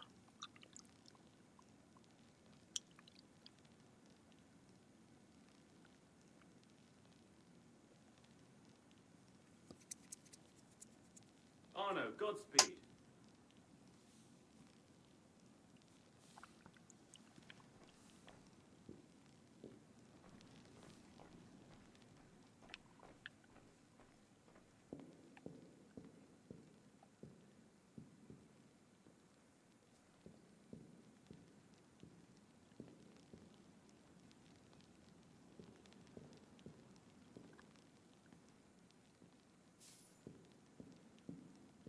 Hello, Arno.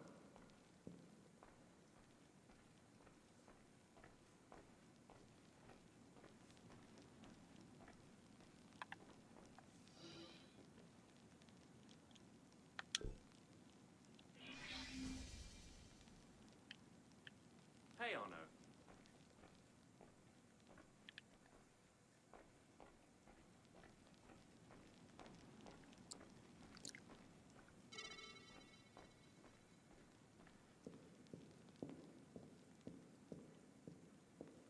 Hello, Arno.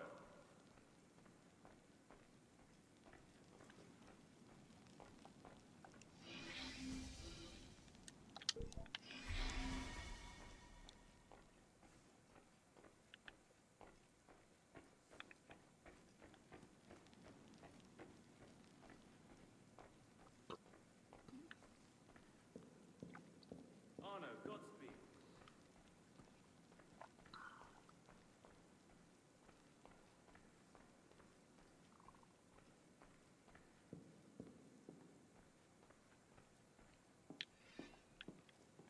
What's my next rank? Advanced Enforcer.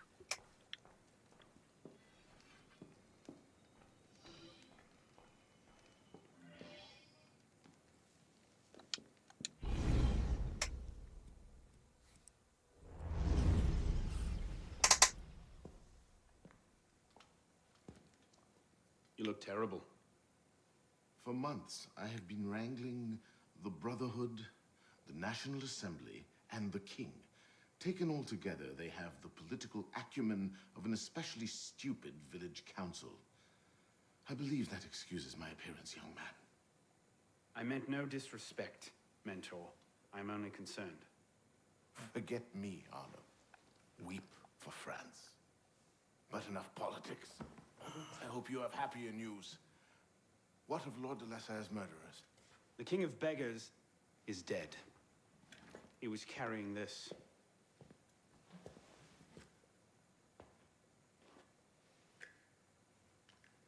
Reposant pay. You should keep it. It'll do no one any good moldering in a forgotten crypt. Carry it with honor. Thank you. I will. The mission? The King of Beggars and Siver were only pawns in a larger game. Someone sent them after Monsieur de la Salle. Templars do nothing simply, do they? Do you have anything solid on this mysterious chess player?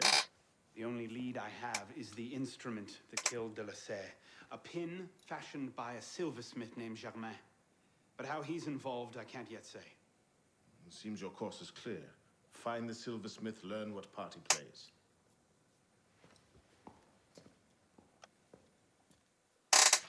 That's pretty vague.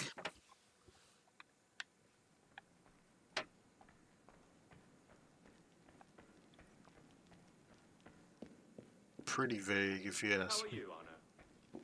I'm doing good. Thanks for asking.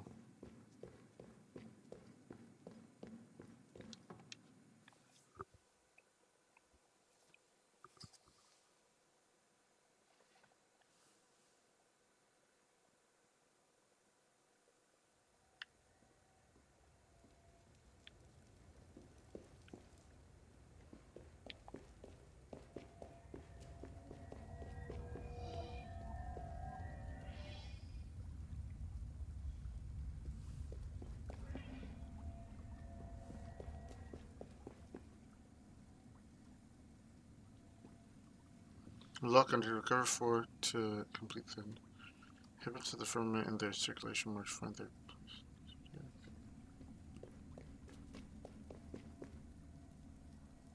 Recover 18 to complete the this door to stream must be unlocked. 10.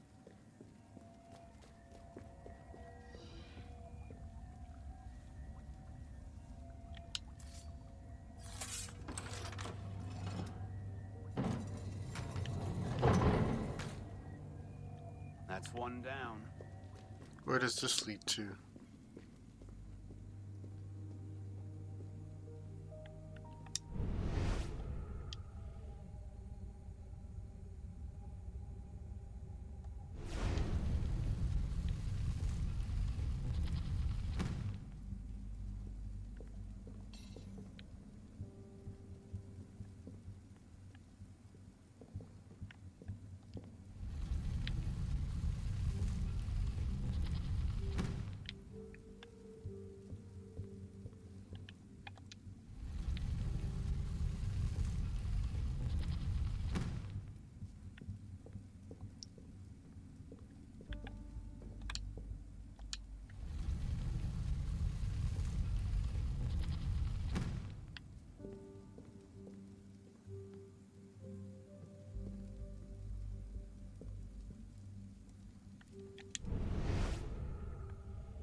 What are they supposed to do?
M. Three twigs with a J.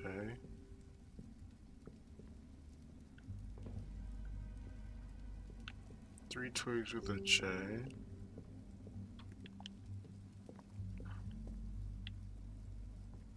Three twigs with a J. What does the person say?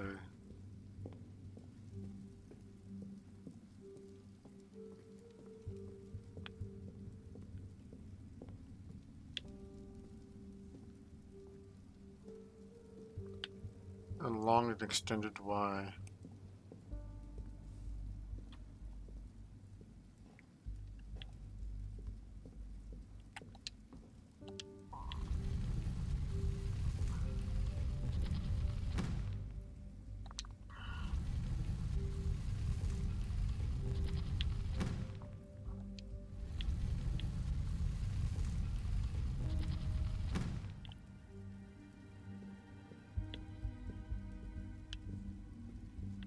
What does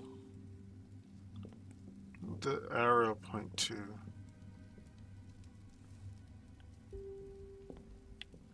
Scraggly.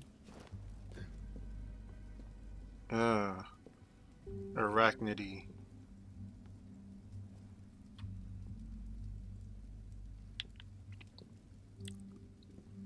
Arachnidy.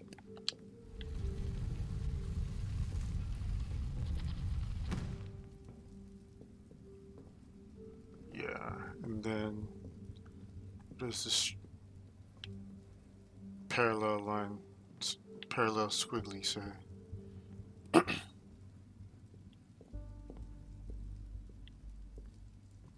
Parallel squiggly.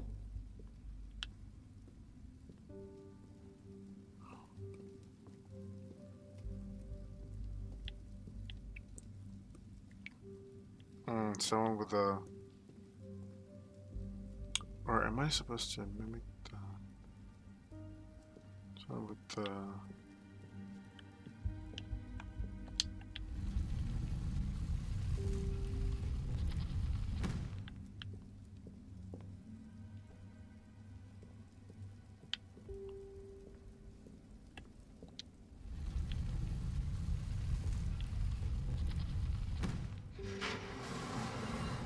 ah.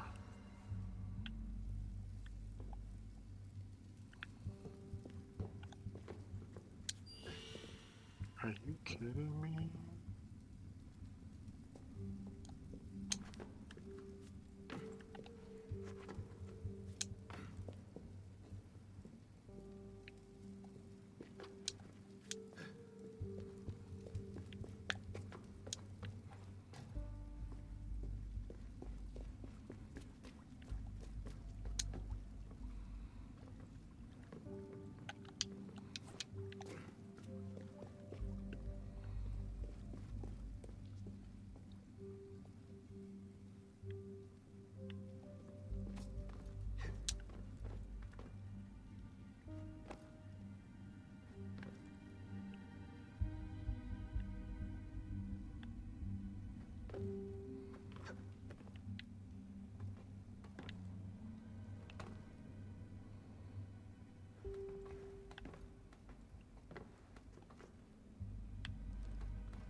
Team persuaded, check back.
Armor of Thomas de Carignan. The legendary armor of the assassin who defeated Jacques de Molay can only be.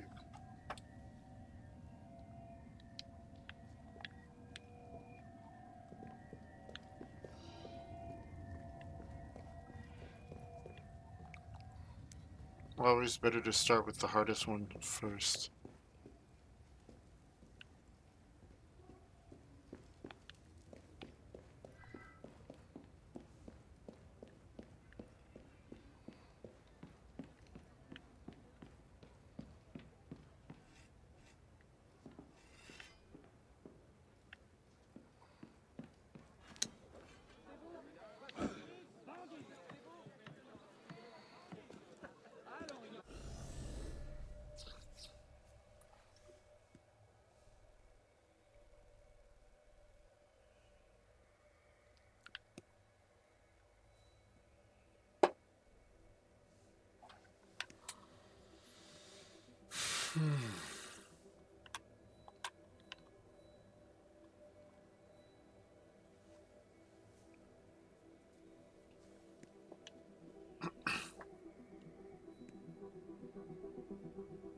I'd start with the easiest one. Well, the hardest one actually.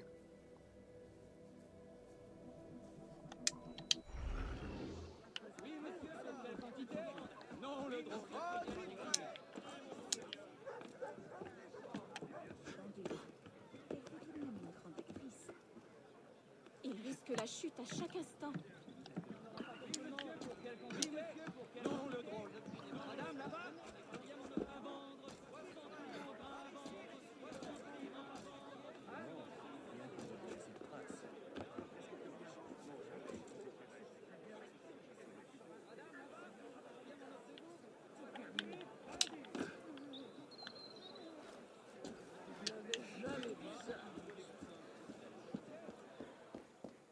Just the one that is locked behind a closed door.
I have a mission for you.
It is well known that Intendant Fallen is hoarding foodstuff and selling them at exorbitant rates. We have Discover one of his warehouses in Les Alice. Eliminate the hoarders. Open the warehouse and give the people access to the food.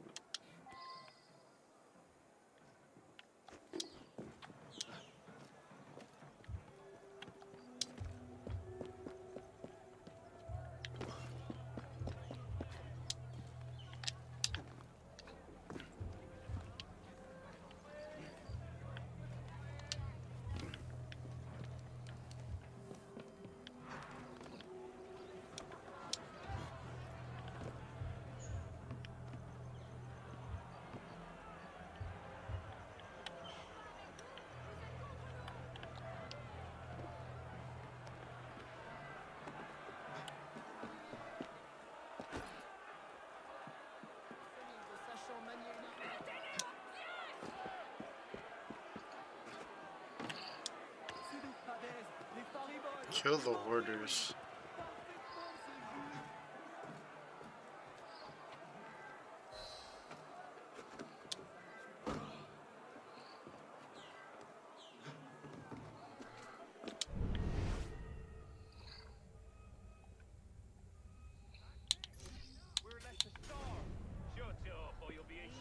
I cannot feed my children.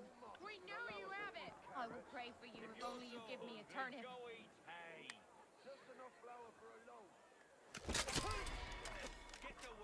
beggars!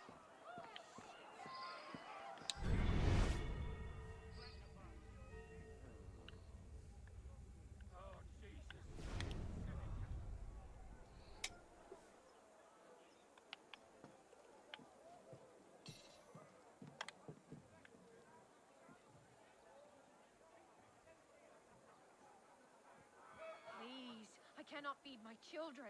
We know you have it. I will pray for you. Actually,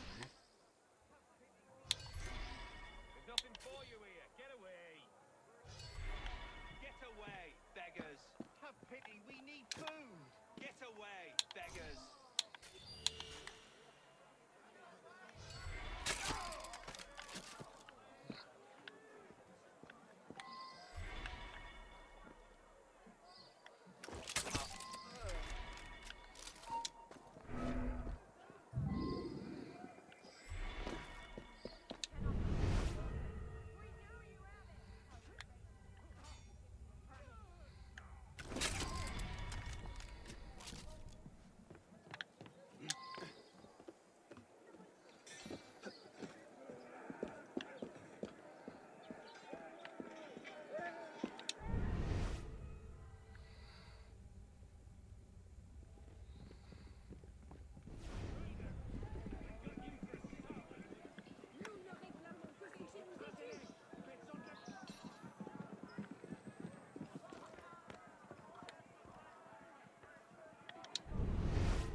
In an effort to force farmers to give up their harvest, the food hoarders have taken a group of them hostage to Corps de l'Amérique. Find the hoarders and free the farmers.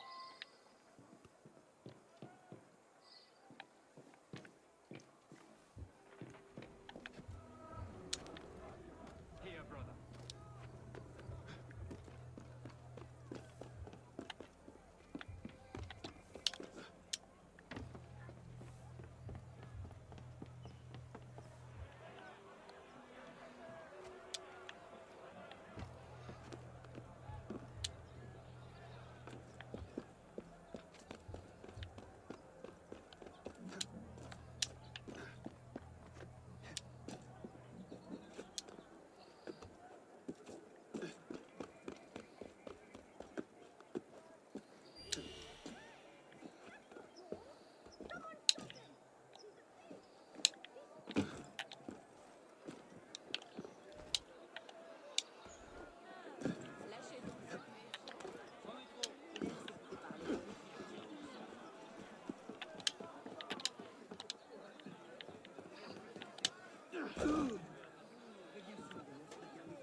Avez-vous besoin d'aide?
this.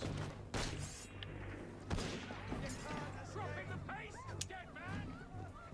Many thanks. Damn no bastard.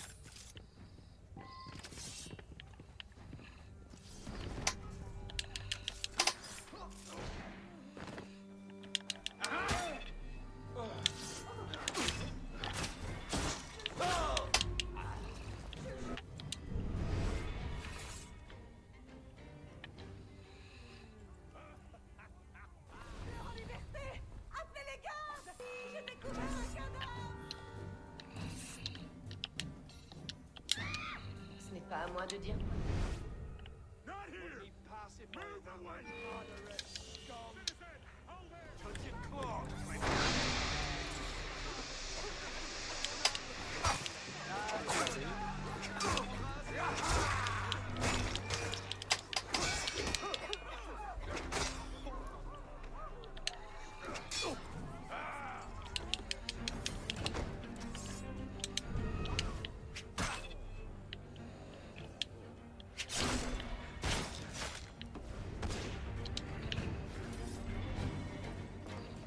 Many thanks.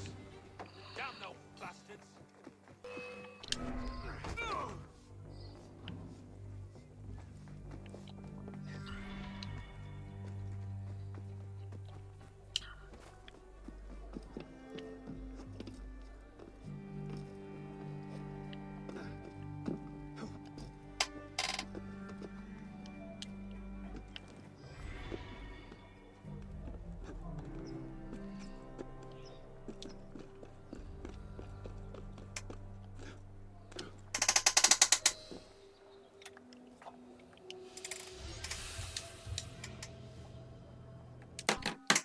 I'll be right back.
All right.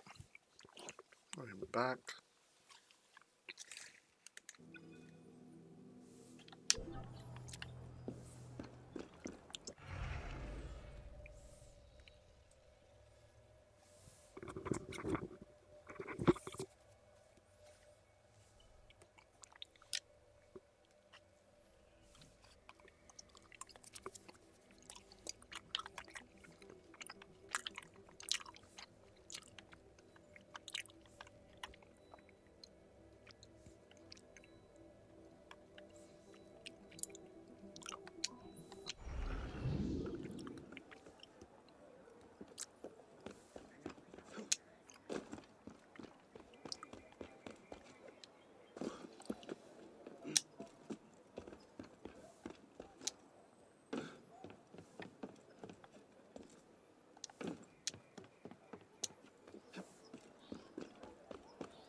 They said it.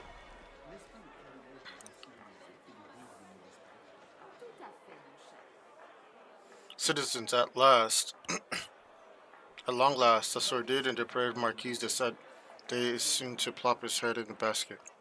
He's charged with moderatism, but in reality, his crimes descend to far greater depths. Congratulations to the Office of Prosecutor for Cure to unveil in the Grand Châtelet in anticipation of successful prosecution. The editor. Find the judicial order.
What a queen.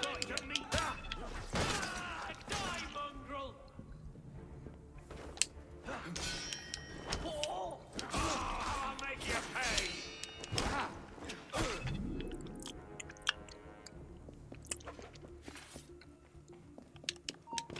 Hey, wait. Ha!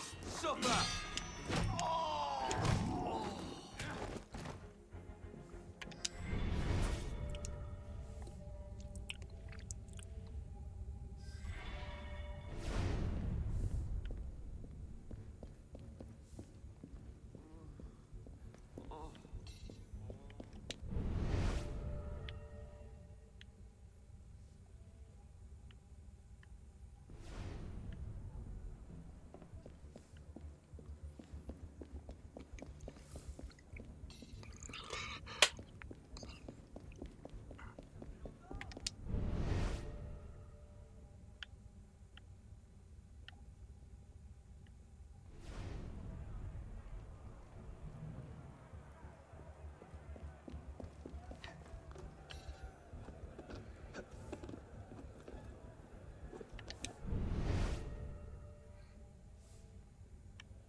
Hold there, citizen! Found Here you! you are! No. Come out in the open! I know you're there! Shit! Bloody murderer loose.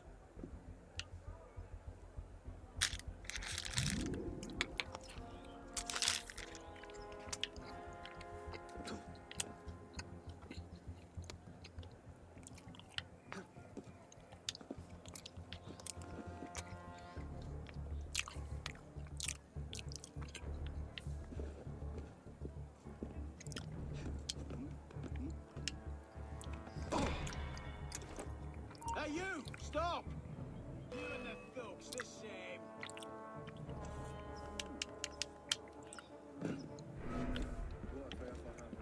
That's not good. Aha! Keep him guessing. Yeah.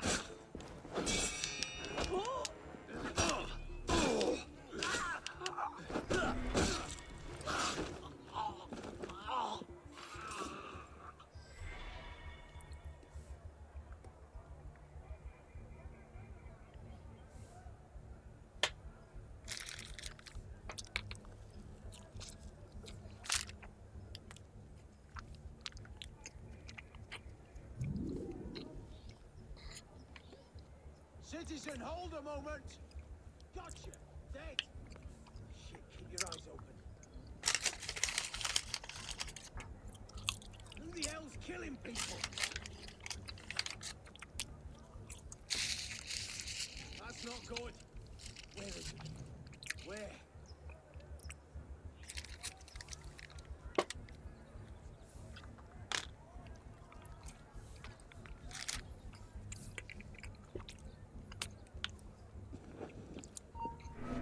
There you are. Hold, citizen! Stop!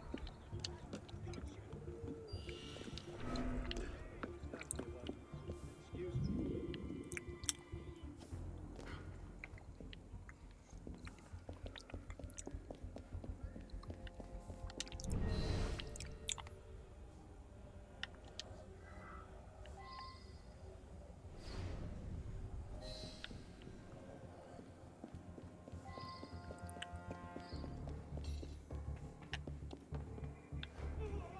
Stop it!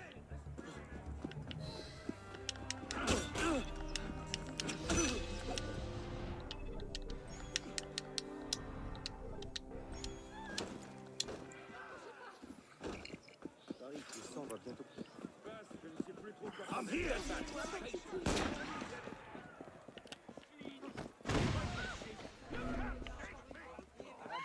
Que peut-il se passer?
Well, that's not suspicious, is it?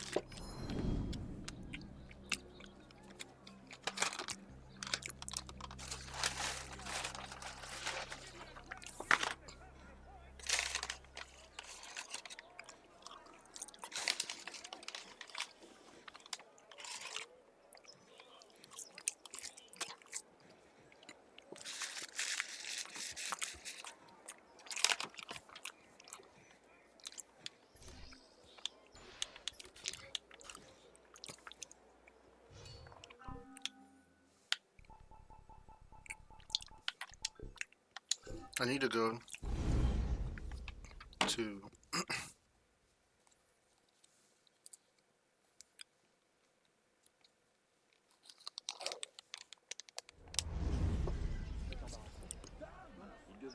Ce que j'essaie de dire, c'est que je suis conscient de cette situation.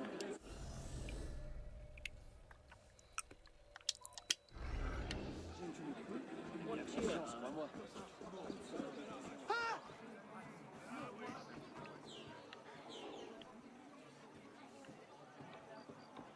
Et comment feriez-vous?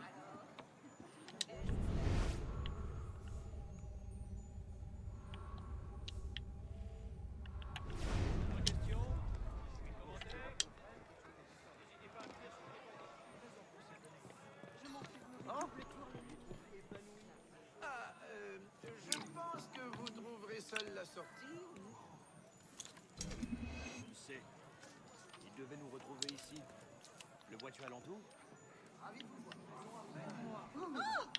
J'ai bien conscience, crois-moi. C'est pas qu'on soit fondamentalement. Ce sac à vin me fait perdre mon temps. Pour l'exécution de ces directives, est confiée aux officiers assermentés.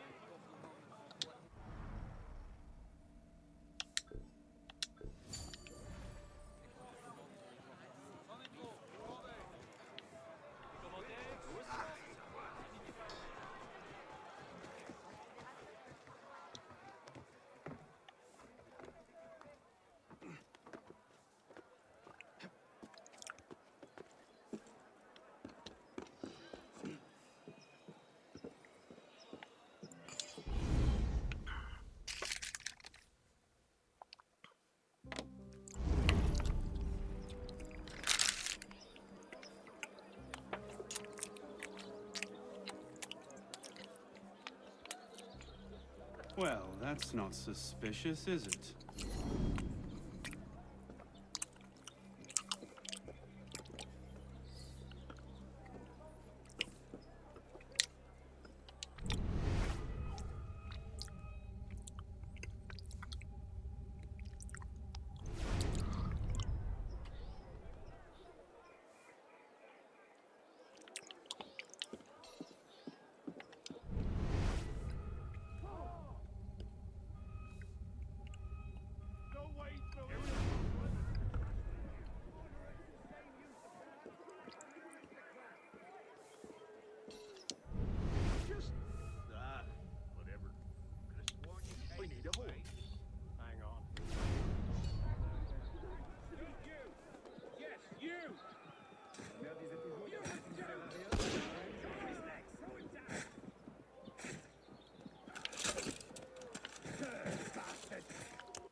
bien. Aucune même particulièrement hideux.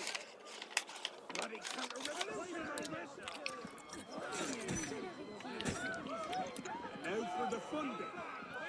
Frankie, get him off balance. I've got ya.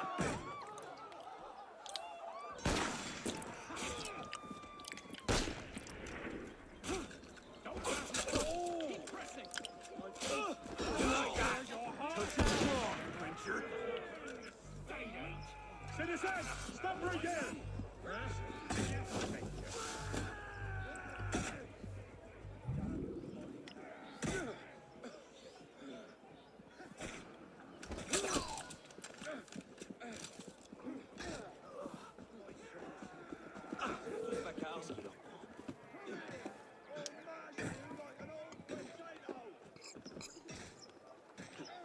Hey, you there! Stop!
Citizen, stop right there!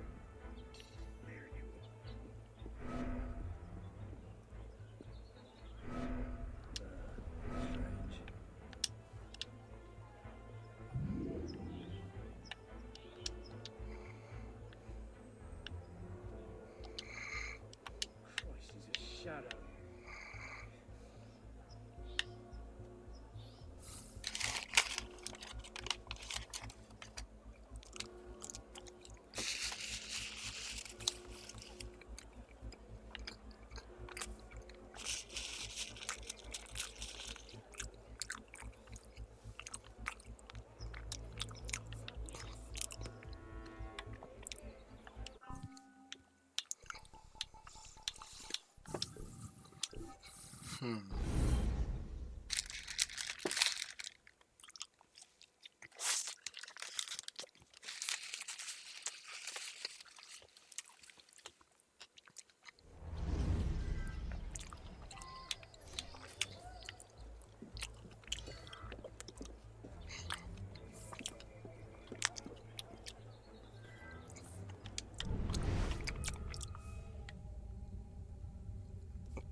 it, man!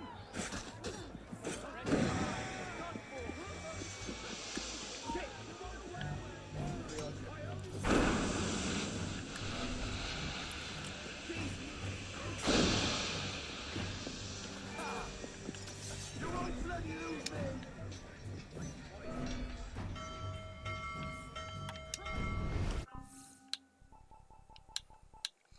GG's.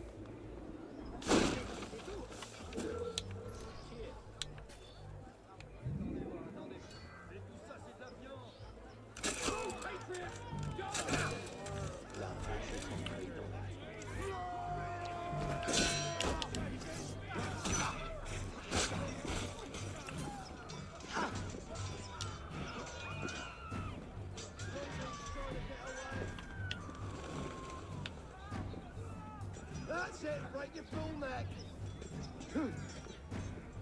Show yourself, you bastard!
I've been here 3 weeks, and I've never even seen him leave that room, let alone come down the stairs. Dedicated to his work, is he? Obsessed or like.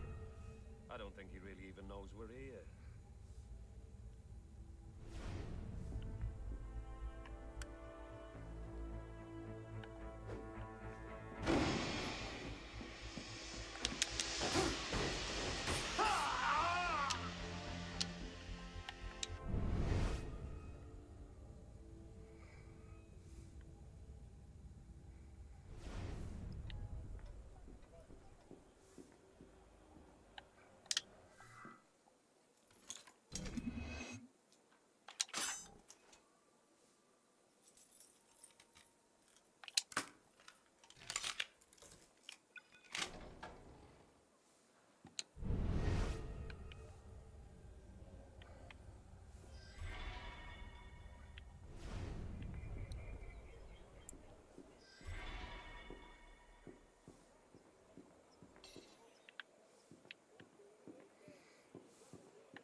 Monsieur Germain, the silversmith.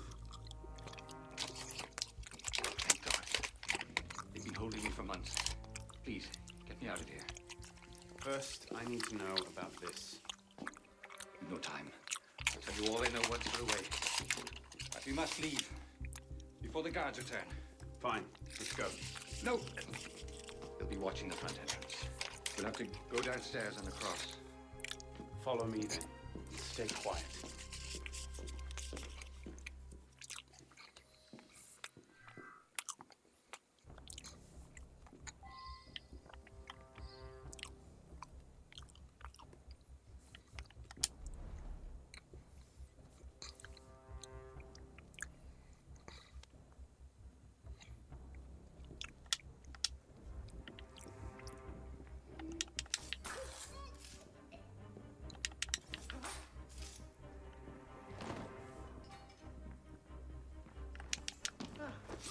Let's go.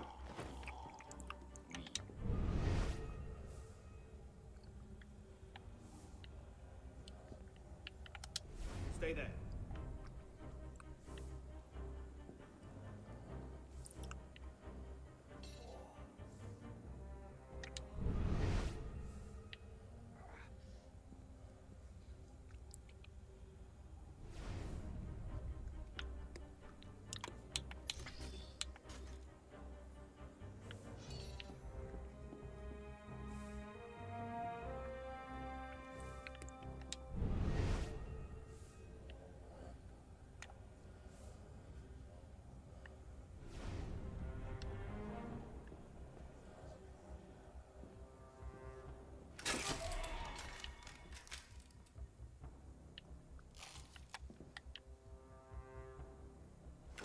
Someone playing tricks.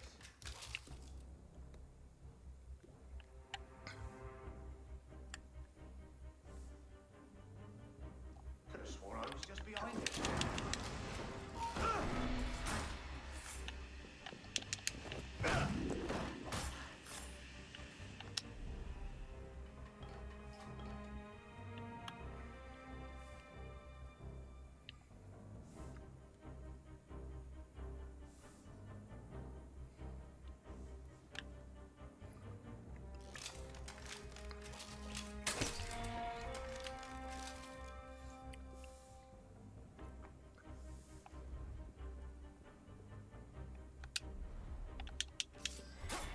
This way. As you say.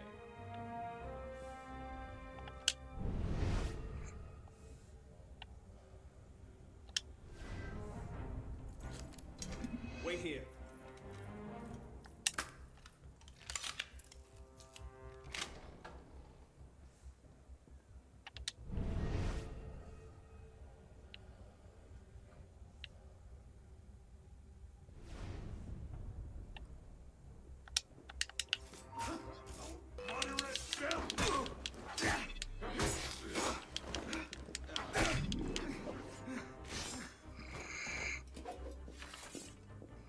Best we move on.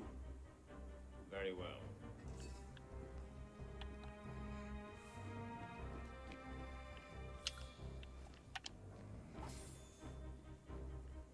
Stay there.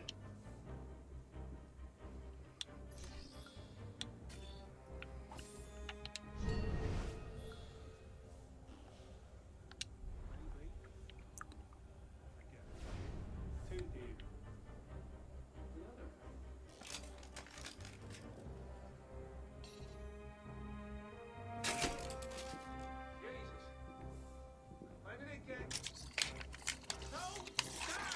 What is it? Halt!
suggest we move on. Very well. Keep one eye to the roofs. They often post sentries there as well. Just how important are you as a prisoner?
Germain, change of plan.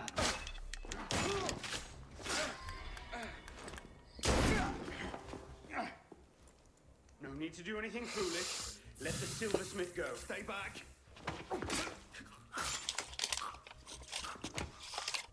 Won't be good. What have I done? Only what you had to. Come, we must go. Yes, of course.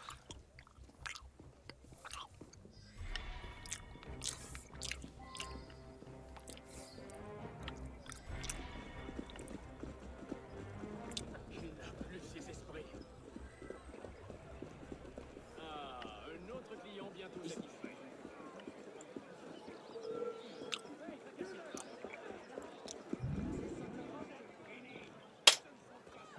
Thank you, my friend. You've done me a great service today. Perhaps you can return the favor. Yes, of course. May I? I made the first some years ago. On a private contract. A man called a Frenier. That seemed an unusual commission.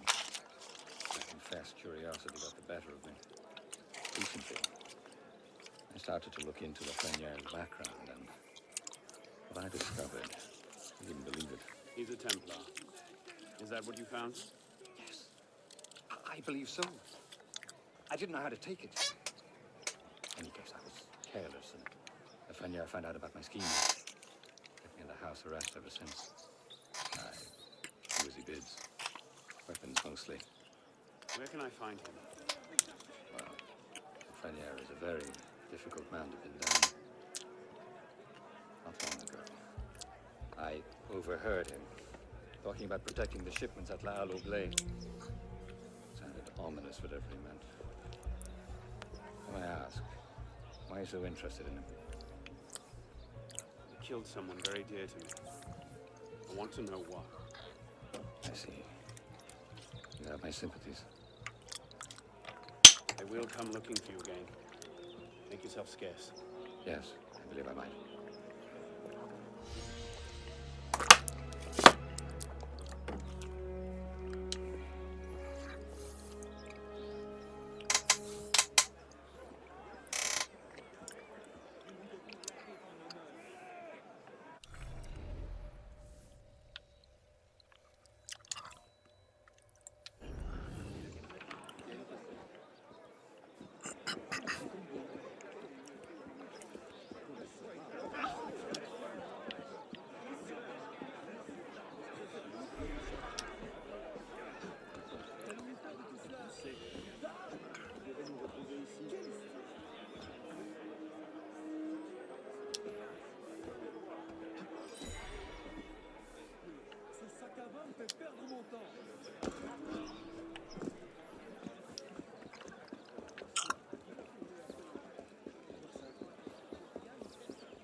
Yani personne. L'œuvre fondatrice qui a bouleversé notre temps.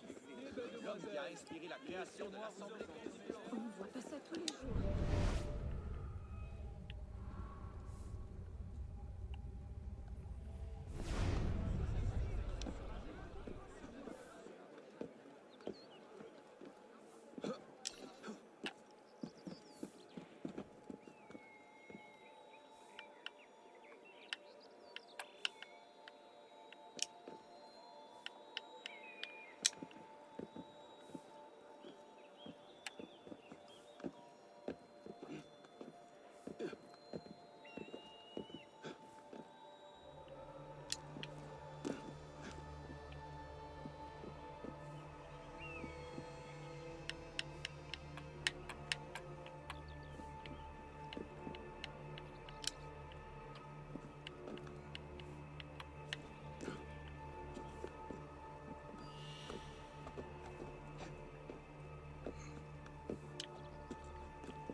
Really custom for the outfit of the Master Arno.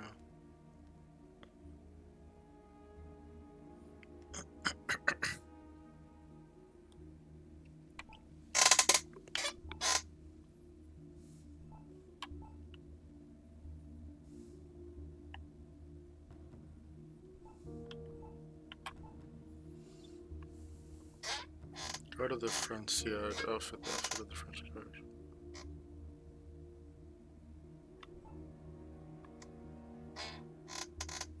Arno's Master Assassin outfit.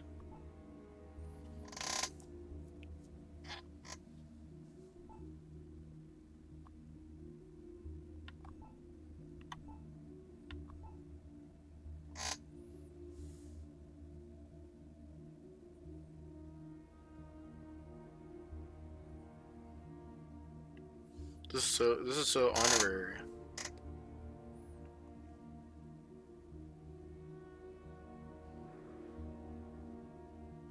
Thomas de Carneon's Master Assassin. I like how this one, like, it's like the style of it is automatically a hood. Like, I love it.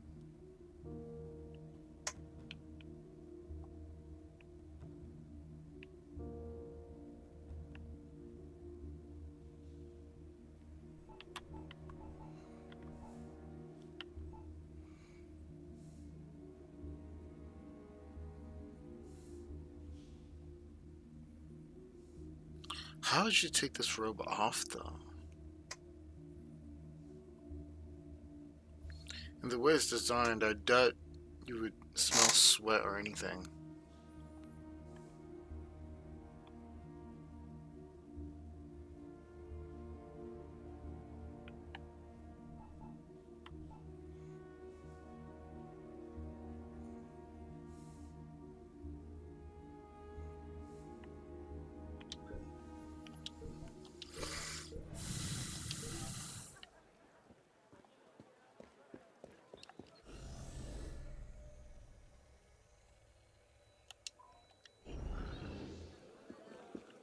Cet homme passe sa vie.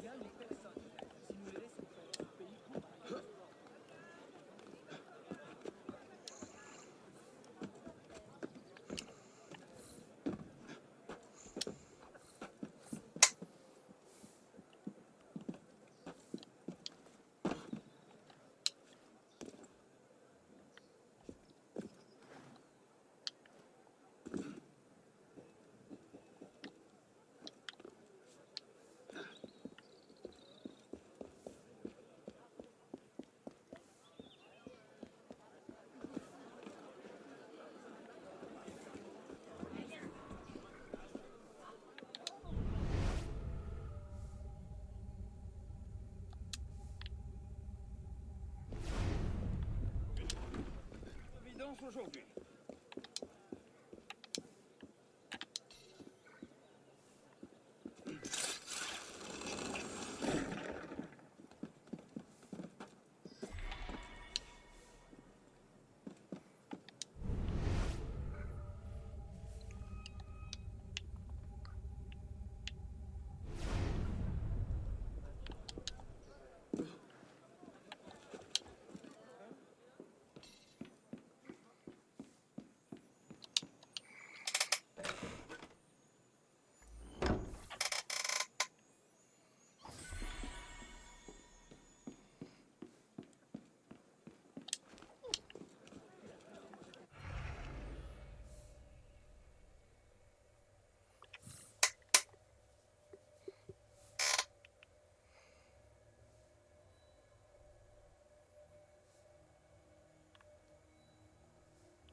you prat! We got 10 inches of steel for you!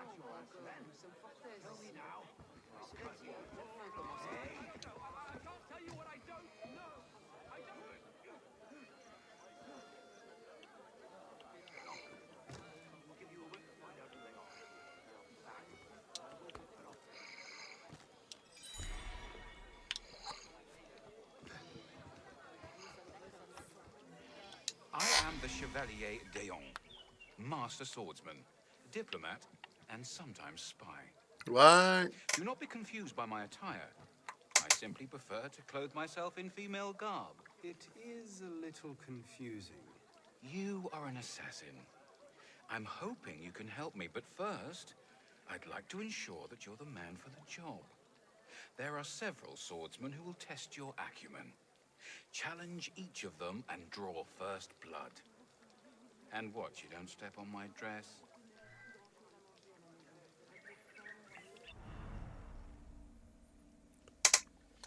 A character who promoted the first major historical debate on sex and gender. Was he the Chevalier or was she the Chevaliere? The not-so-secret agent spent 49 years dressed as a man and 33 dressed as a woman. 49 years as a man, but only 33 years as a woman. That bloody gender-divided strikes. In an age where dressing up was all the rage, Charles de Beaumont, Chevalier d'Eon, a sleight of build, made his cross-dressing debut at a costume ball. Louis XV noticed him and realized that a seemingly pretty woman would be much easier to deploy as a spy than a mustachioed hussar. Dion was promptly dispatched on a spy mission to Russia, equipped with a farthingale and a cascade wig. He listened at doors and stole a few documents with such dexterity that the king decorated him with the Order of St. Louis. All for the days when spying was just wearing a wig and listening at doors. July 1789, following the taking of the Bastille, he sent a letter to the French National Assembly offering to lead a division of female soldiers, but sadly, nothing came of it. Skilled swordsman Dion regularly challenged fencers to friendly duels, betting them that they would be unable to defeat the woman. They proved to be remunerative.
That's your answer. Won't tell you anything.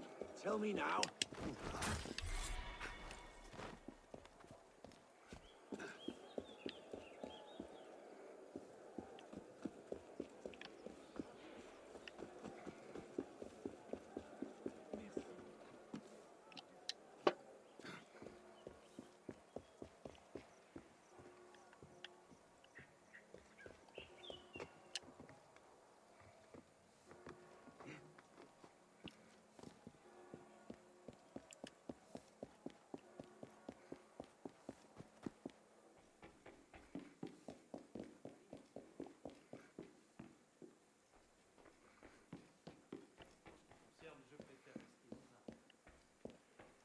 Eh bien, il nous aura fallu tout faire.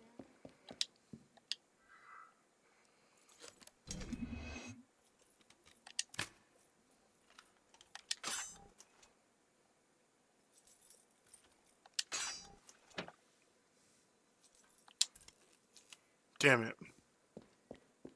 Vous avez toujours préféré des gens. Oui, mais si vous abusez du café, il y a assez de temps à regretter vos actes.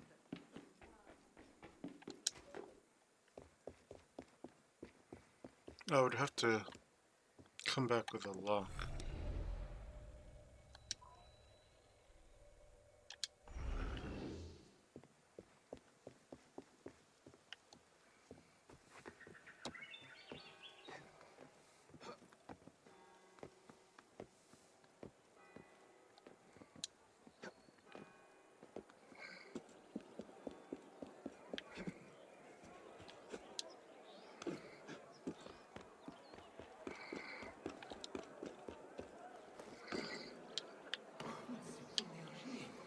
Oh, ça me fatigue.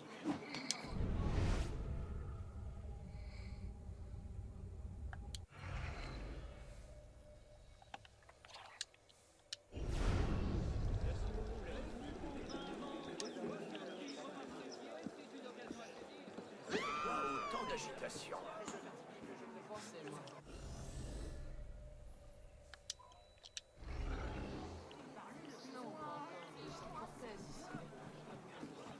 Nah, it's probably the same.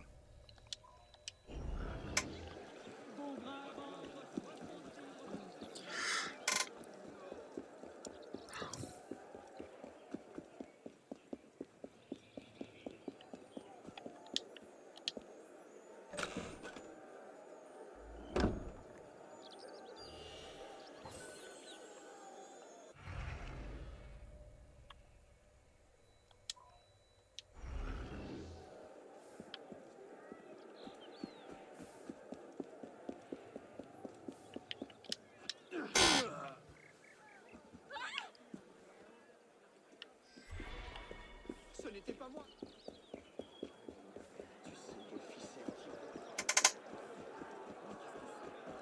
Probablement un voleur qui fait des gants.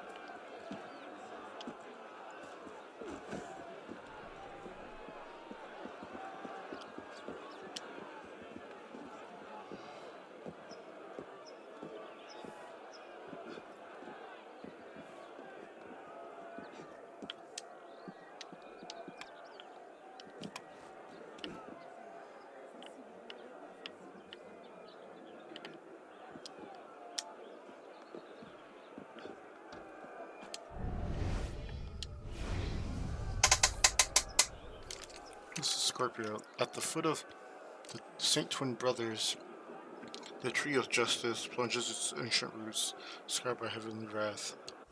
Saint Twin Brothers.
There's a tree in the center of a plaza near the church.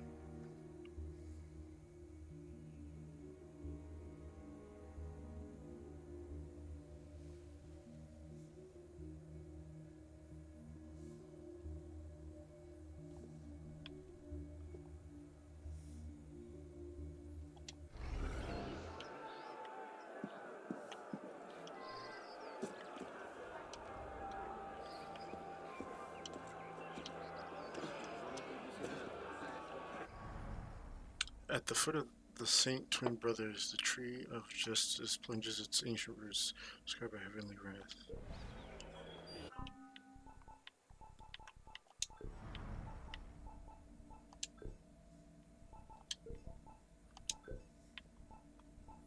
Two, three, 5, 6.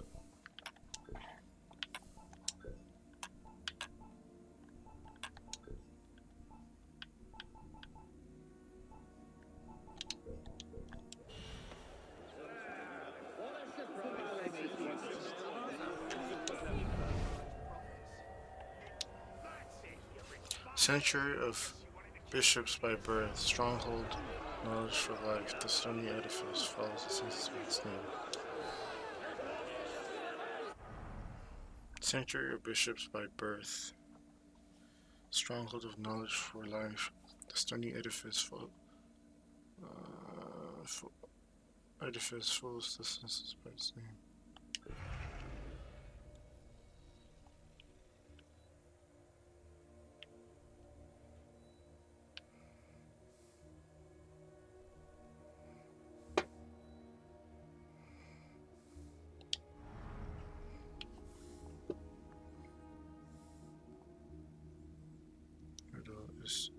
Hotel descends in the arsenal, which is an art library built for the arts of Sands in front of the roof.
To meet you.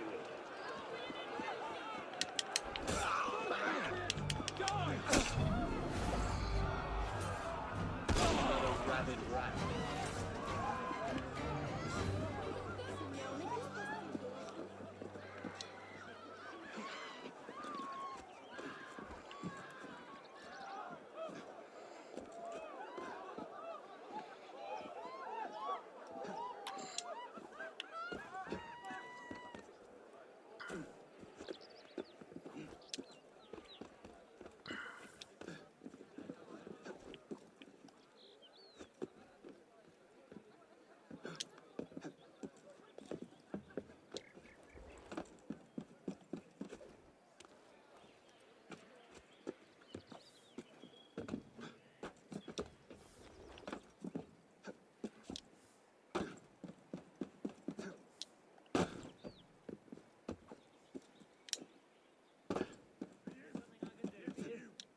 Saw you at the march. What are you saying? You weren't cheering. Hey, There's you no need to calm down. hearts in it. Huh? Think you're a traitor. We've no use for the likes of you in the red.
Why does this look like the best seal, though?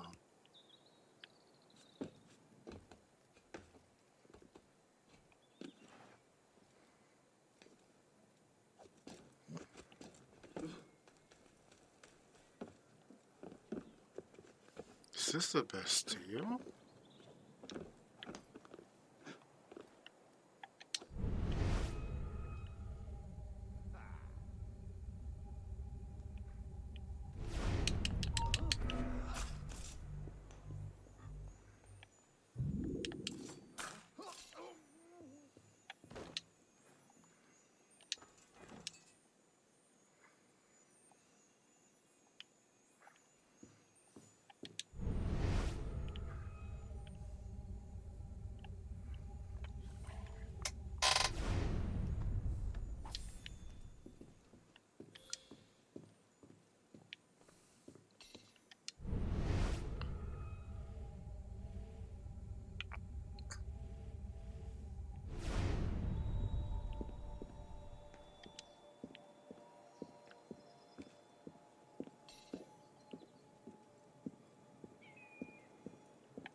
This is the best seal.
Of all the different Assassin's Creeds that I've synchronized with, France has to be like probably the most ugliest.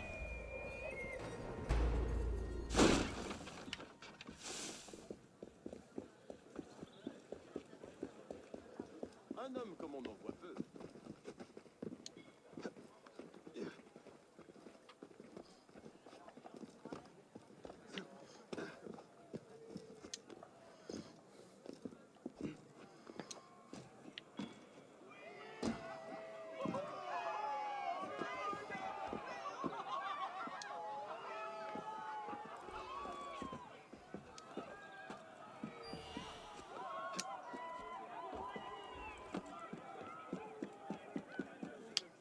What gives you the right? Oh, well, that's it then. I'm through being nice. Whoa, no, I don't know. I'll tell you what I don't.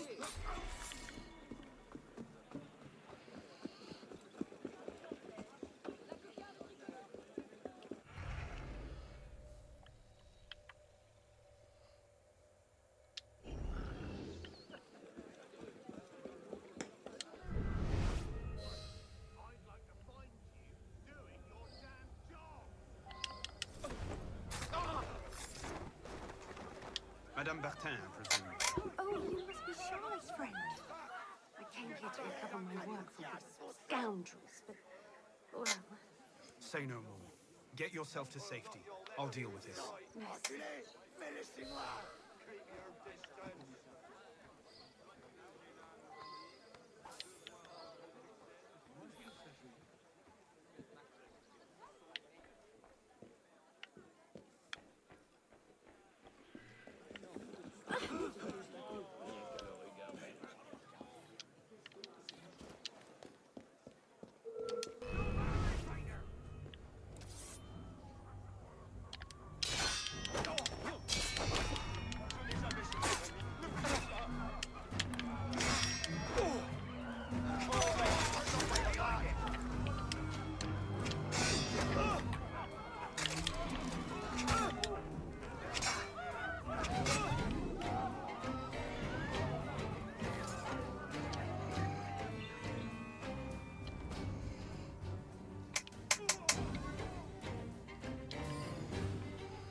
Tu dois faire attention.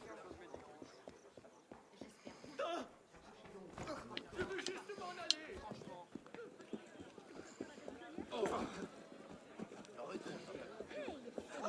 Qui cette fois? Pas la peine de pousser. Malo, c'est un peu fort.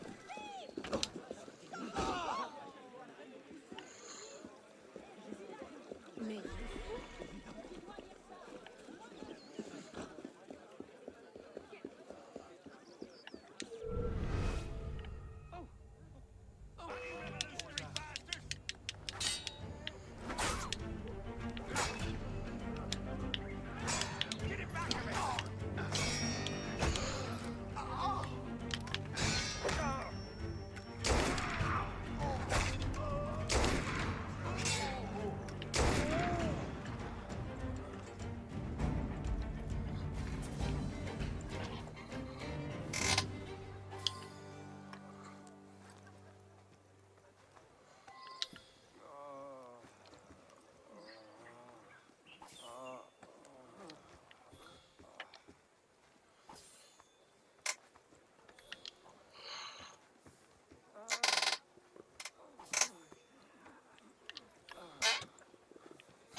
Place apart and find him anyway.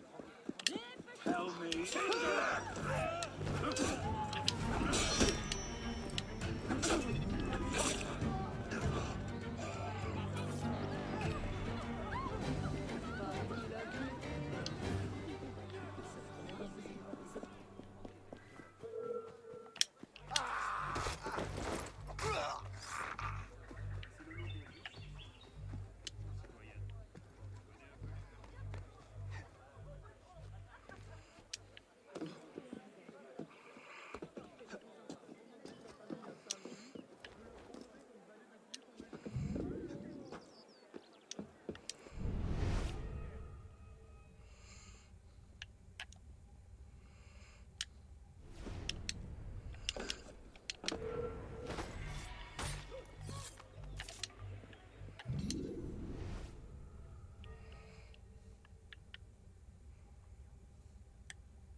Now then, how the hell do I get all this back to the theater?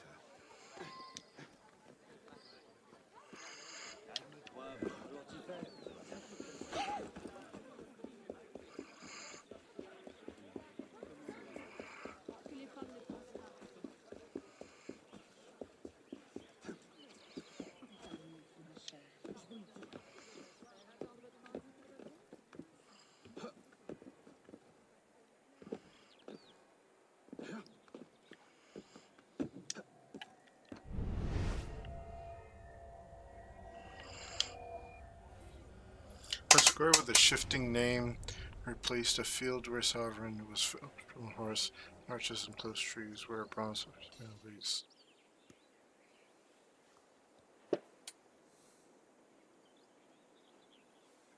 Palace de Vasquez, a square with a bronze horse where Henry II died.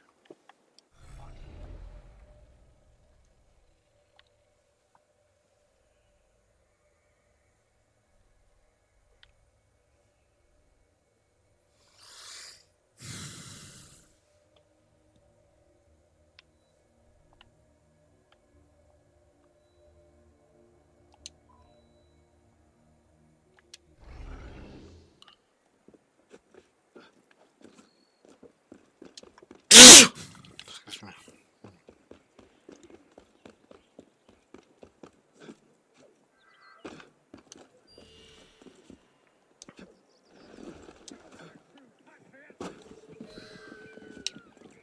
Is that your best?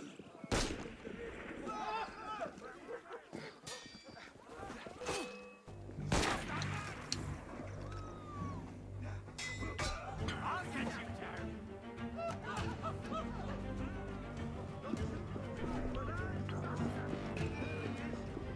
Ma parole.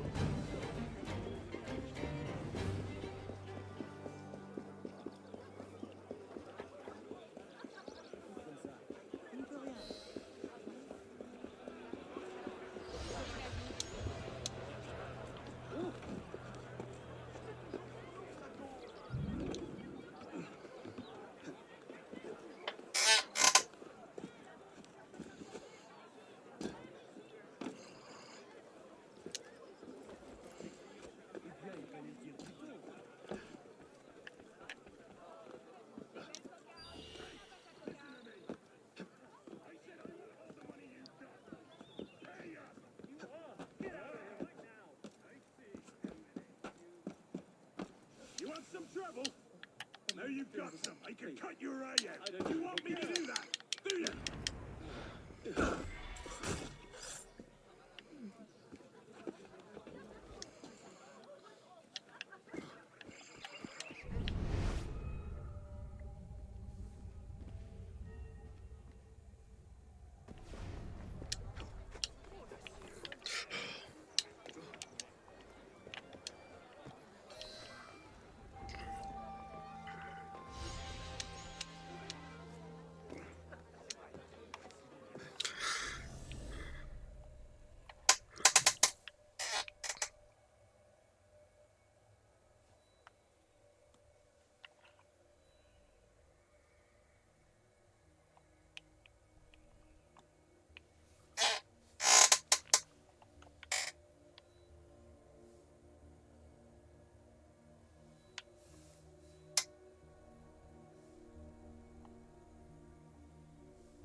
Hedged in her garden, a winged warrior stands, unmoving and unmoved at them. Crosses very hard.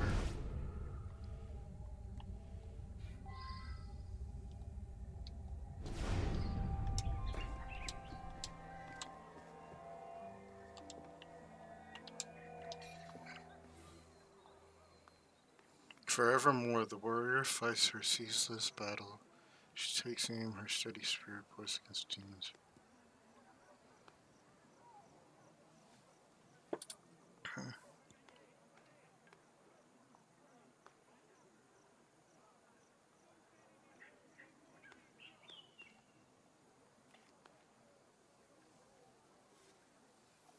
Forevermore, the warrior fights her ceaseless battle.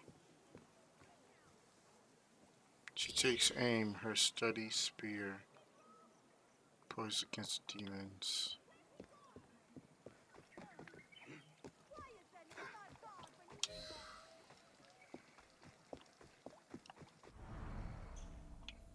Fights her ceaseless battle. She takes aim, her steady spear poised against demons.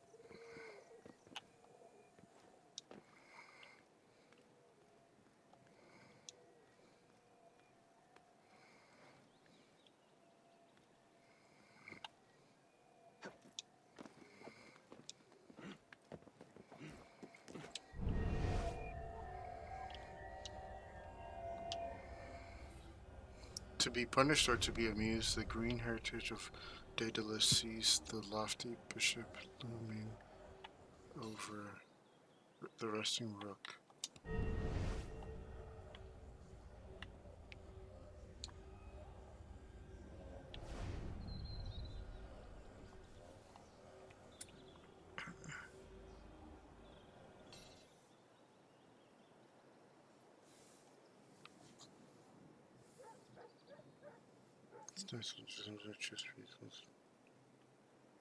To be punished or to be amused, the heritage of Daedalus sees the lofty bishop looming over the resting rook.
Let me.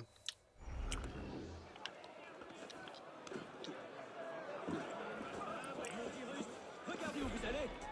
La révolution réclame.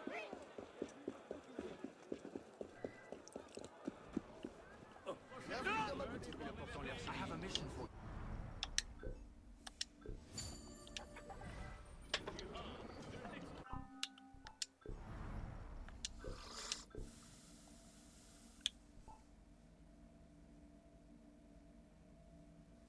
Complete sequence 5.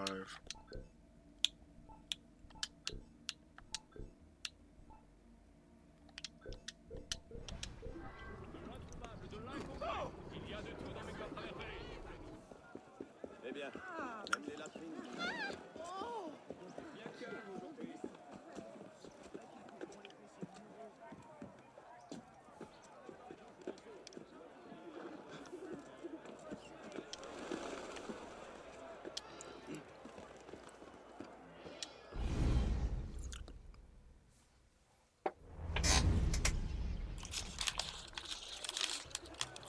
All right, Lafreniere. Where are you hiding?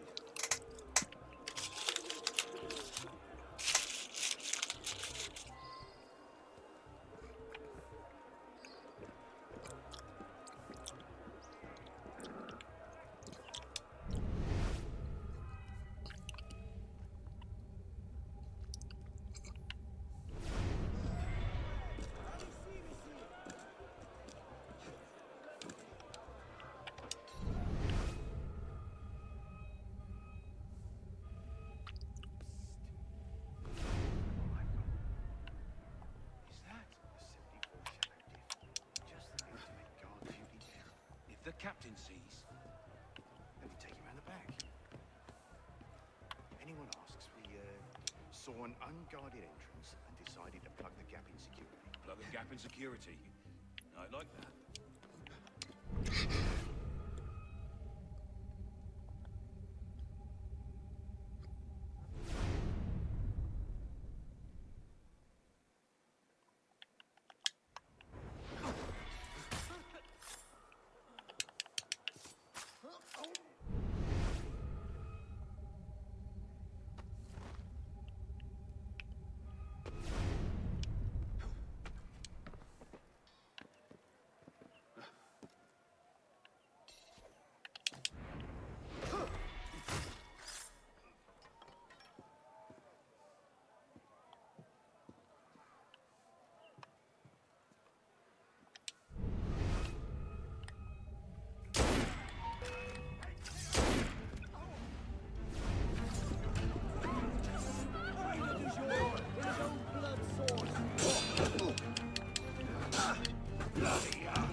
He's planning it's big.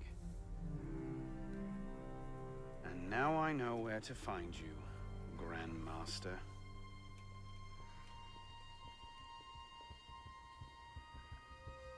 It hardly seems safe just to leave these lying around.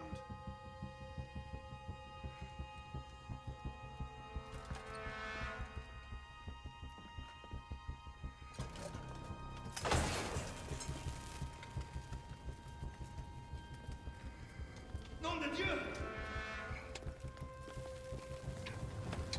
The published roll! They're going to roll!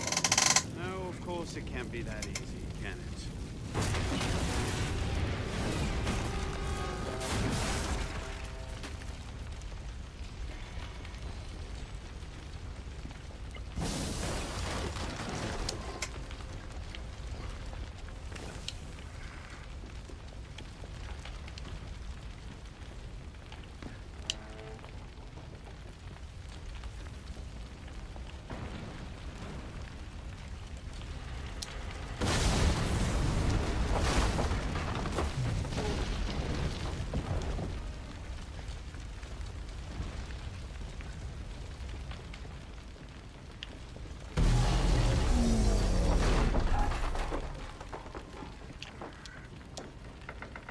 Maybe I should have thought this through.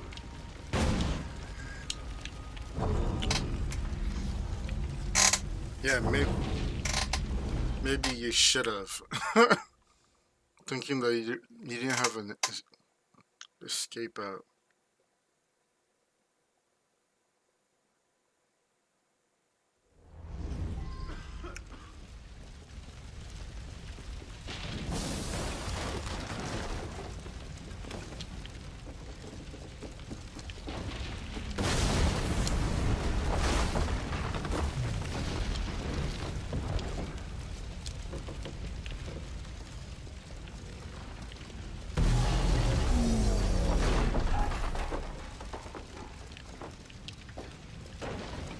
Maybe I should have thought this through.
That it catapulted you.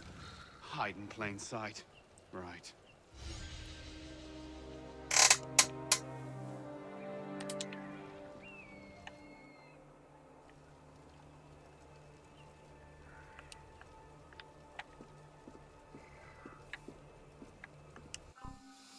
Hold on, let me redo that again.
Better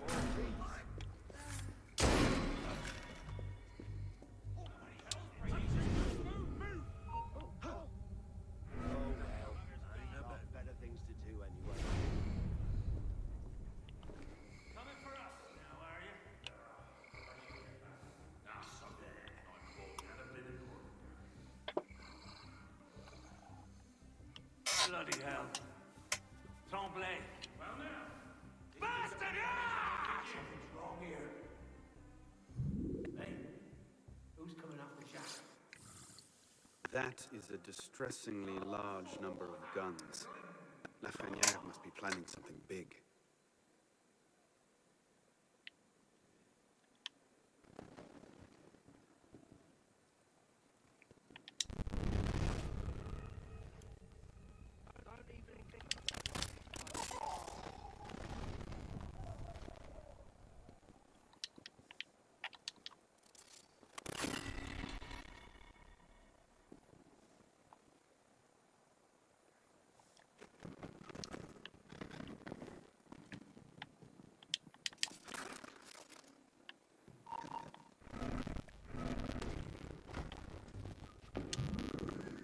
Guns from Bavaria.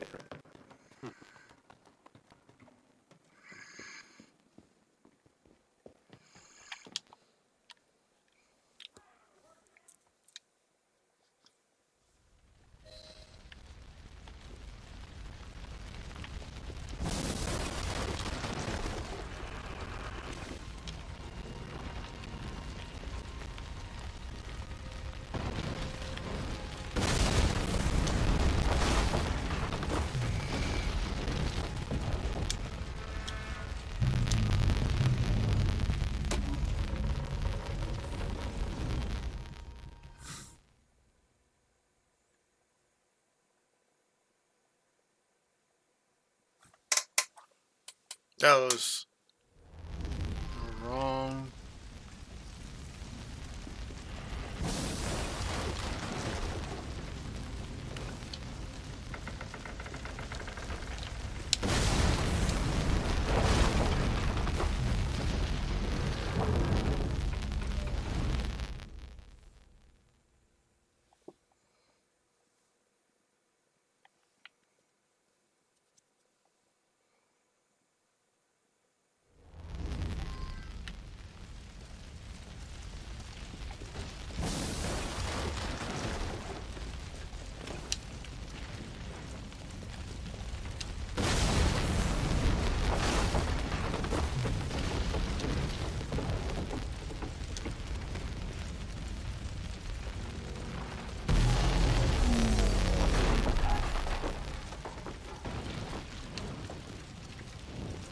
Maybe I should have thought this through.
You know what I'm missing?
Maybe I should have thought this through.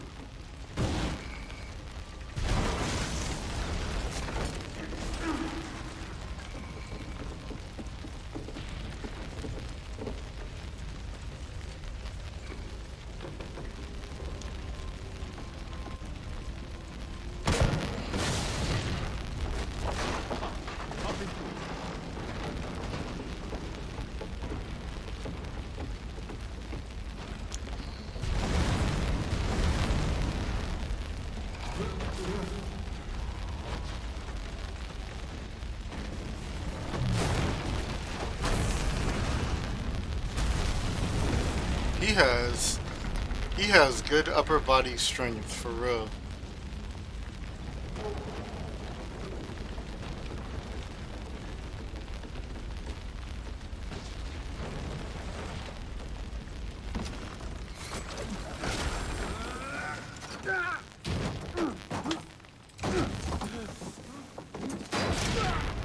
Yeah, he is lucky the explosion hurled him there.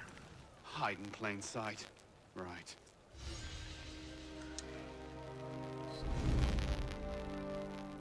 Yeah, he is lucky the explosion ricocheted him over. He would have been dead.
French Revolution era France don't look good. Like,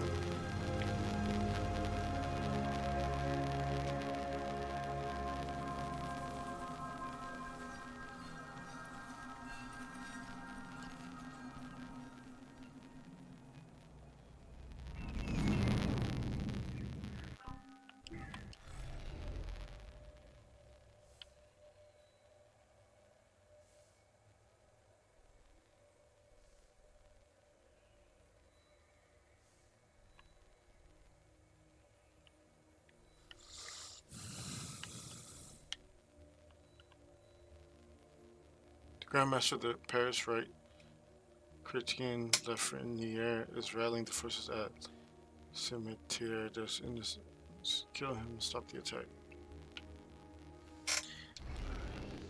Guess that will be what we do next stream is kill him.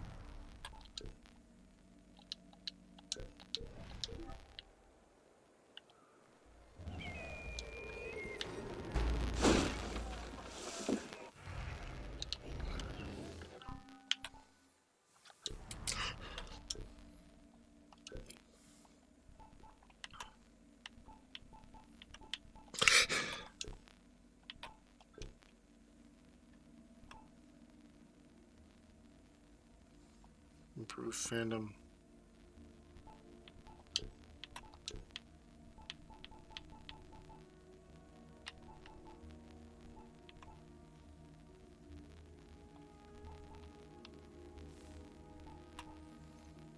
Master Prowler.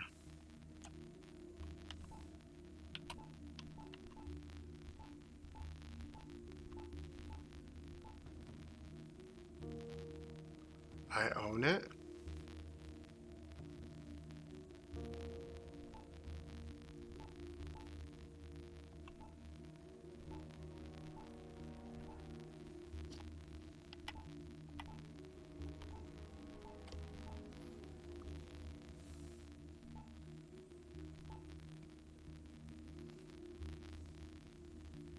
A Master Phantom.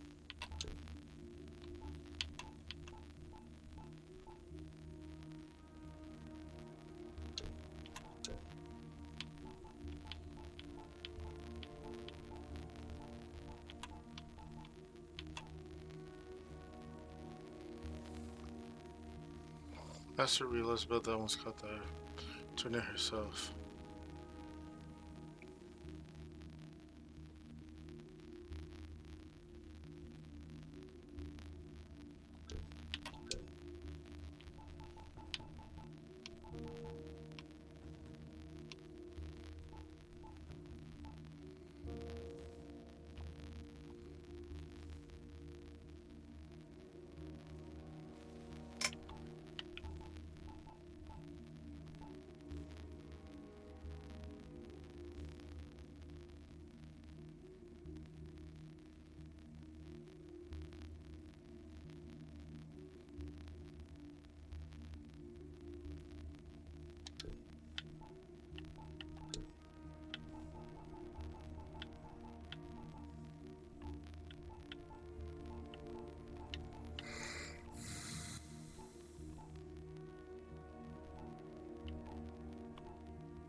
Yo, this is ridiculous.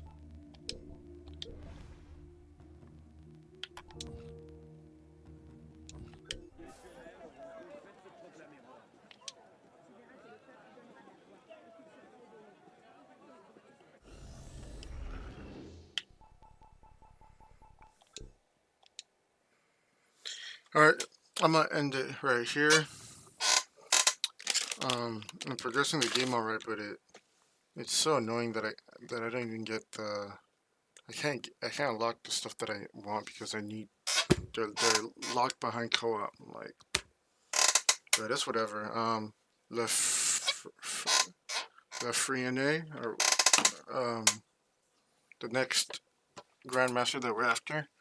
Next stream, we'll go after him. Yeah, cause I gotta get ready for bed. I got work in the morning. All right. Thank y'all for watching. I'll catch you on the next stream.